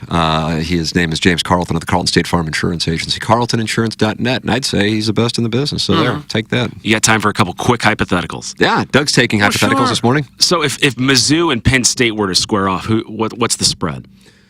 I'm assuming everybody's playing, which is always the question mark, but we'll do that for the purpose of the hypothetical. I would say Missouri minus 3.5. What about Mizzou versus Ole Miss? Okay, so this is just something that won't happen, but for the purpose of this... Because how are they thinking this through at the CFP? I mean, I think on a neutral Gabe's field... got Missouri playing Washington in his projections. I would love that. In the Fiesta Bowl. On a neutral field, I think Mizzou beats Ole Miss and Penn State, but maybe I'm not objective enough. I want to hear your thoughts. I'd like to think I am. It's interesting. Last year and 2 years before, I was a Missouri hater. Now I'm a Missouri homer. It's great. It's like Republicans are like, man, he's a hardcore Democrat. Democrats like, you're a Republican. I'm like, this is great. This is wonderful. I must be doing my job. I would say Missouri, Ole Miss, neutral field. Missouri, I would say Missouri minus. I'd go in that. What it would be set at, I think, like 3.5. But they'd be favored in both of those games. Yes, so, absolutely. I mean, that's. I hope they think this through like that. I mean, if these two teams played on a neutral field, who do we think would win? That's how they should organize these rankings. We can't help which conference they're in, who they hosted, who they didn't host. Right now, at this day, on January 1st, who would be favored? I think that's how they should settle this. I would be very surprised if Missouri was behind Penn State. I can understand them being behind Ole Miss. Because of the common opponent, yep. Yes, and also, it's not like Ole Miss has a bad loss. Penn State doesn't either, but Penn State doesn't have a great win. I mean, their best win is Iowa. And then I guess it's Maryland. I don't know. Or West Virginia. I mean, it's just... And listen, I was Mr. Penn State 72 hours ago, so I watched that and I go, oh my God. I just, for the life of me, Plowek, I know you're a Big Ten guy. Why is there no offense in that conference? I realize in part you have to credit the defenses. Doug, they are on scholarship also. Hell, they're on scholarship That's too. what I was trying to say. But my God, it is like something else. There's never any separation from any wide receivers. And now we're excluding like Ohio State and Michigan. You're talking like... Yeah, but even Ohio State is having an offensive issue this year. Don't get me wrong, they have Marvin Harrison, but still, I mean, they've had some offensive issues themselves. I mean, when I was watching the Indiana-Illinois game, I was blown away because like... What was the final, 48-45 or something? 46-43 or 48-45, yeah. And the game I went last year was 7-6. So, like, that's your typical Big Ten game. Like, Iowa is, like, the definition of Big Ten football. Sometimes they'll score 22. Sometimes they'll get 100 yards of total offense. Like, you just don't know what you're going to get. So that's why I kind of like having the Pac-12 team coming in there to maybe it completely revamps and changes the Big Ten style play. I'm a Big Ten guy, but it is tough to watch some of those games. Iowa's only laying 3.5 at home against Illinois this weekend. Yeah. Is it possible the Big Ten is just in an era where they don't have very good quarterbacks? I think people don't want to play in cold, frigid weather for 50-60% of the games. I realize I do wonder about that as far as top-tier offensive talent. It's like, God, this isn't just like, Big Ten offense. I'm wondering if there's a real cause and effect You know, I mean, 12 years ago, the SEC, 12, 13 years ago, the SEC was in an era of defense. I don't know if people remember that LSU, Alabama. Yeah. It's terrible. And now it's the opposite. And the Big Ten is in this strange spot because it's not, I mean, people joke about Iowa, and I understand that, but it's not just Iowa.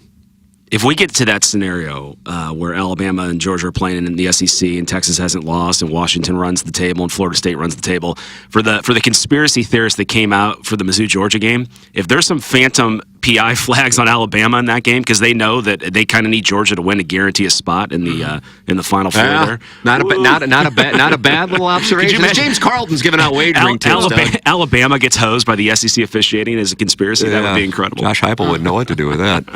Well, I know nobody beats Mizzou if the Tigers wear the black helmet. Look good. How about that? They're intimidated. They see that, they go, I don't think so. I think we'll cash it in for the day.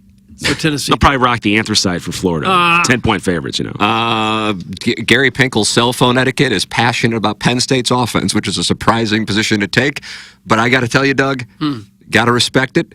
He says Penn State has 377 points, for which would be maybe third in the SEC. Only SEC teams with more points scored than Penn State or LSU and Georgia. And, of course, that's apples to apples. I respect Gary Pinkel's cell phone etiquette.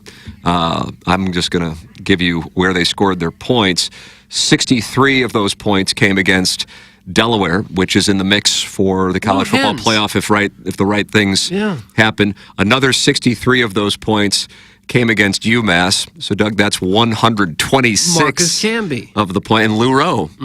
And then 51 points of those came against Maryland, which is known for its defense. Yeah, and Lefty yourself. That's correct. So, you know, if you want to incorporate that into the conversation, maybe you would back off of the Penn State offenses doing great things. But hey, maybe not. Maybe this Penn State offense is so good that James Franklin made a mistake yesterday when he fired his offensive coordinator, Gary Pinkel's cell phone etiquette. You might want to reach out to him. You can almost go through every major college and come up with a name that kind of best represents that school, just kind of like how we've done.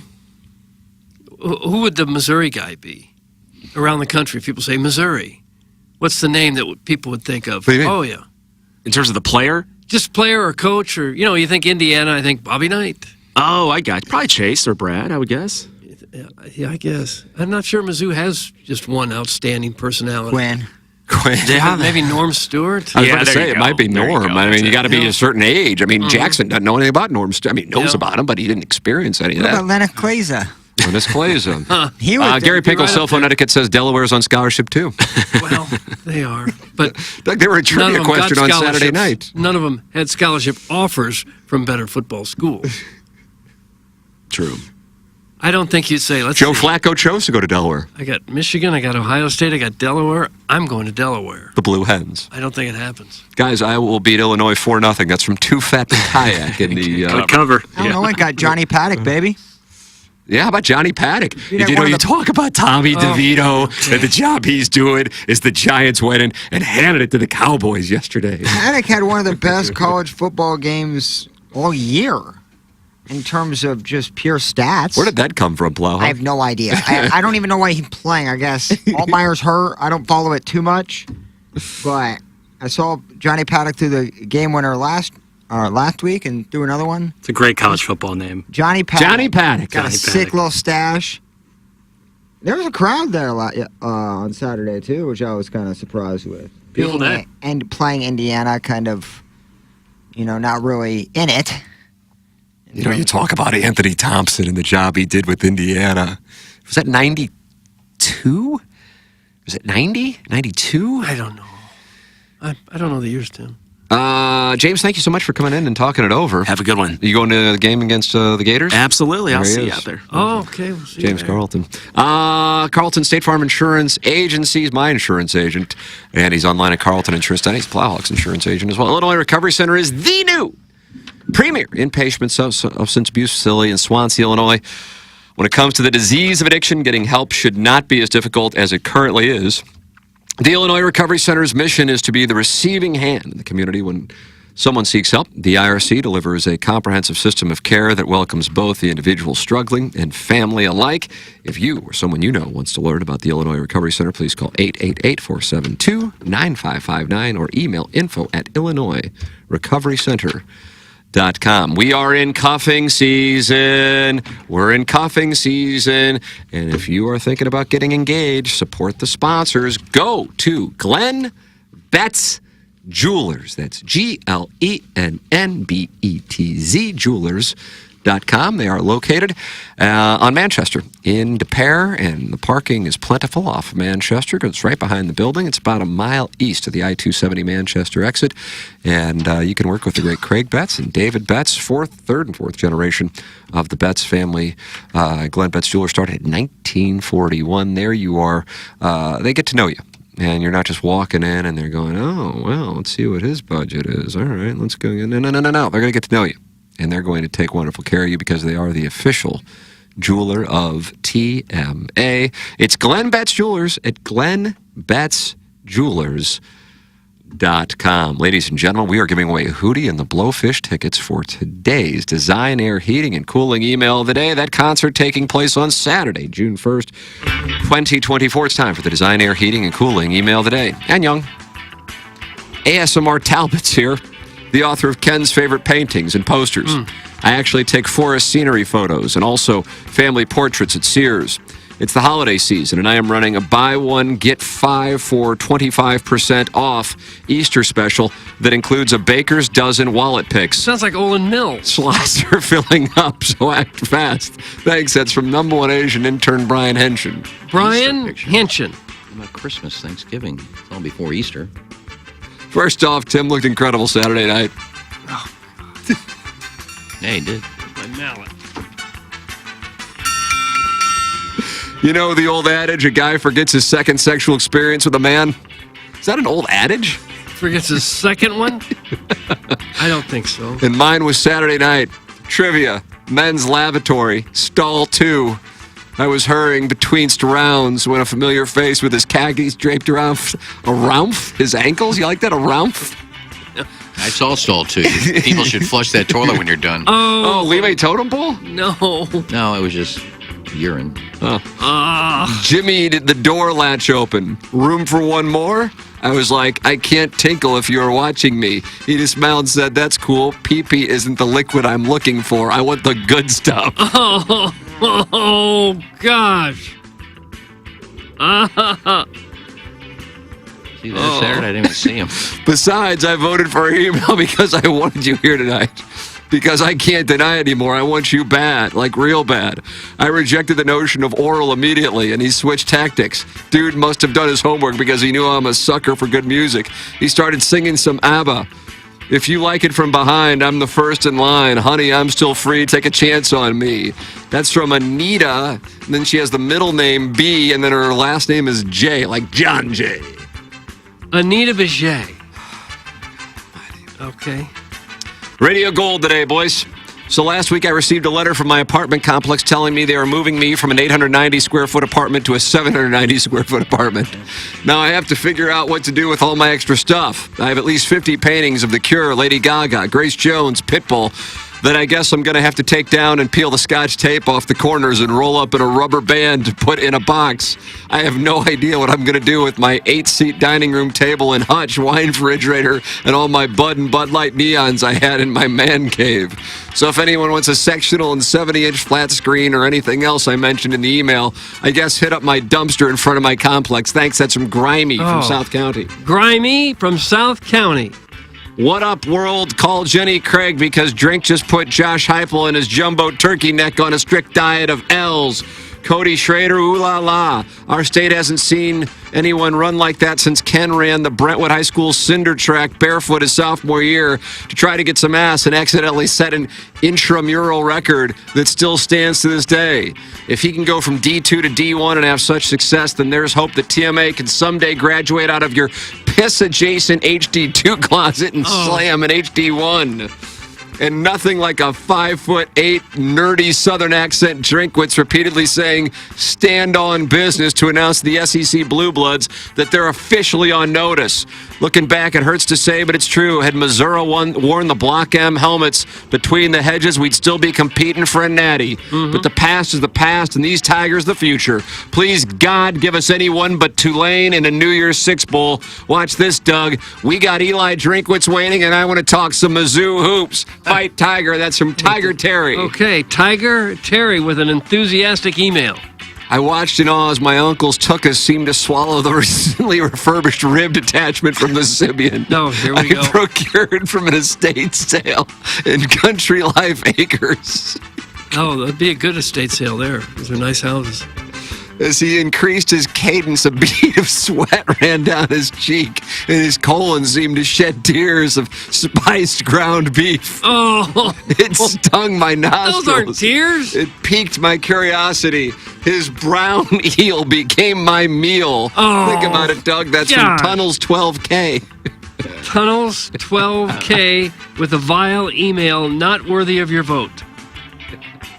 I want to thank the known swinger and the other couple guys that are so unhappily married that they left their wife and children to drive to Maryland Heights on a Sunday morning to help me carry a CD rack, a hat rack, a goat rack, a baking rack for a now defunct cooking show, only watched by the people participating in this move. A signed Henry Garza guitar and the leftover tie-dyed bowling shirts that my boss and his boss made me take home on Friday after I went to his office to ask him why he threw them away. He didn't throw them away. I talked to John this morning. He didn't throw them away. He said, I didn't even know they were there. I take a lot of heat on the show, most of it warranted, a little bit not, but I'll tell you what, it warms my emphysema-filled heart to know that there's still good out here in this world. The fact that there are strangers that would literally drive out to my government-funded spank shed to help me move 8 feet to a slightly smaller yet somehow more expensive spank shed instead of staying home drinking whiskey at 9:30 a.m. while their screaming kids throw pancakes on the wife they haven't had sex with since the honeymoon makes me know this world's gonna be okay. That's from Pop on the beat so it's nice. No, Doug, so it's not nice. On the beat, so it's not nice. God. And finally, I just want to thank everyone who contributed to making TMA Trivia Night at St. Gabe's such a great event. Thank you, Salt and Smoke, for providing the delicious brisket and Cracker Mac. Thank you to my squad, including the hipster Tower Grove South, Corey G., Alvin Mack, and Manute Bowl Eligible for contributing to our team win.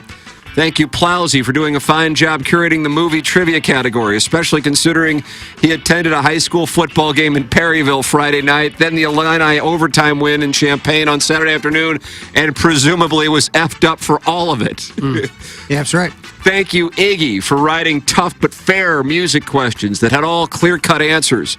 The bonus prize pack, which was basically a Creed from the office-style plastic bag full of random stuff he had lying around his apartment, and featured an extra-large T-shirt titled Preppy, featuring a picture of Iggy posing next to his VW Bug that I'm planning to get framed and hung like a painting.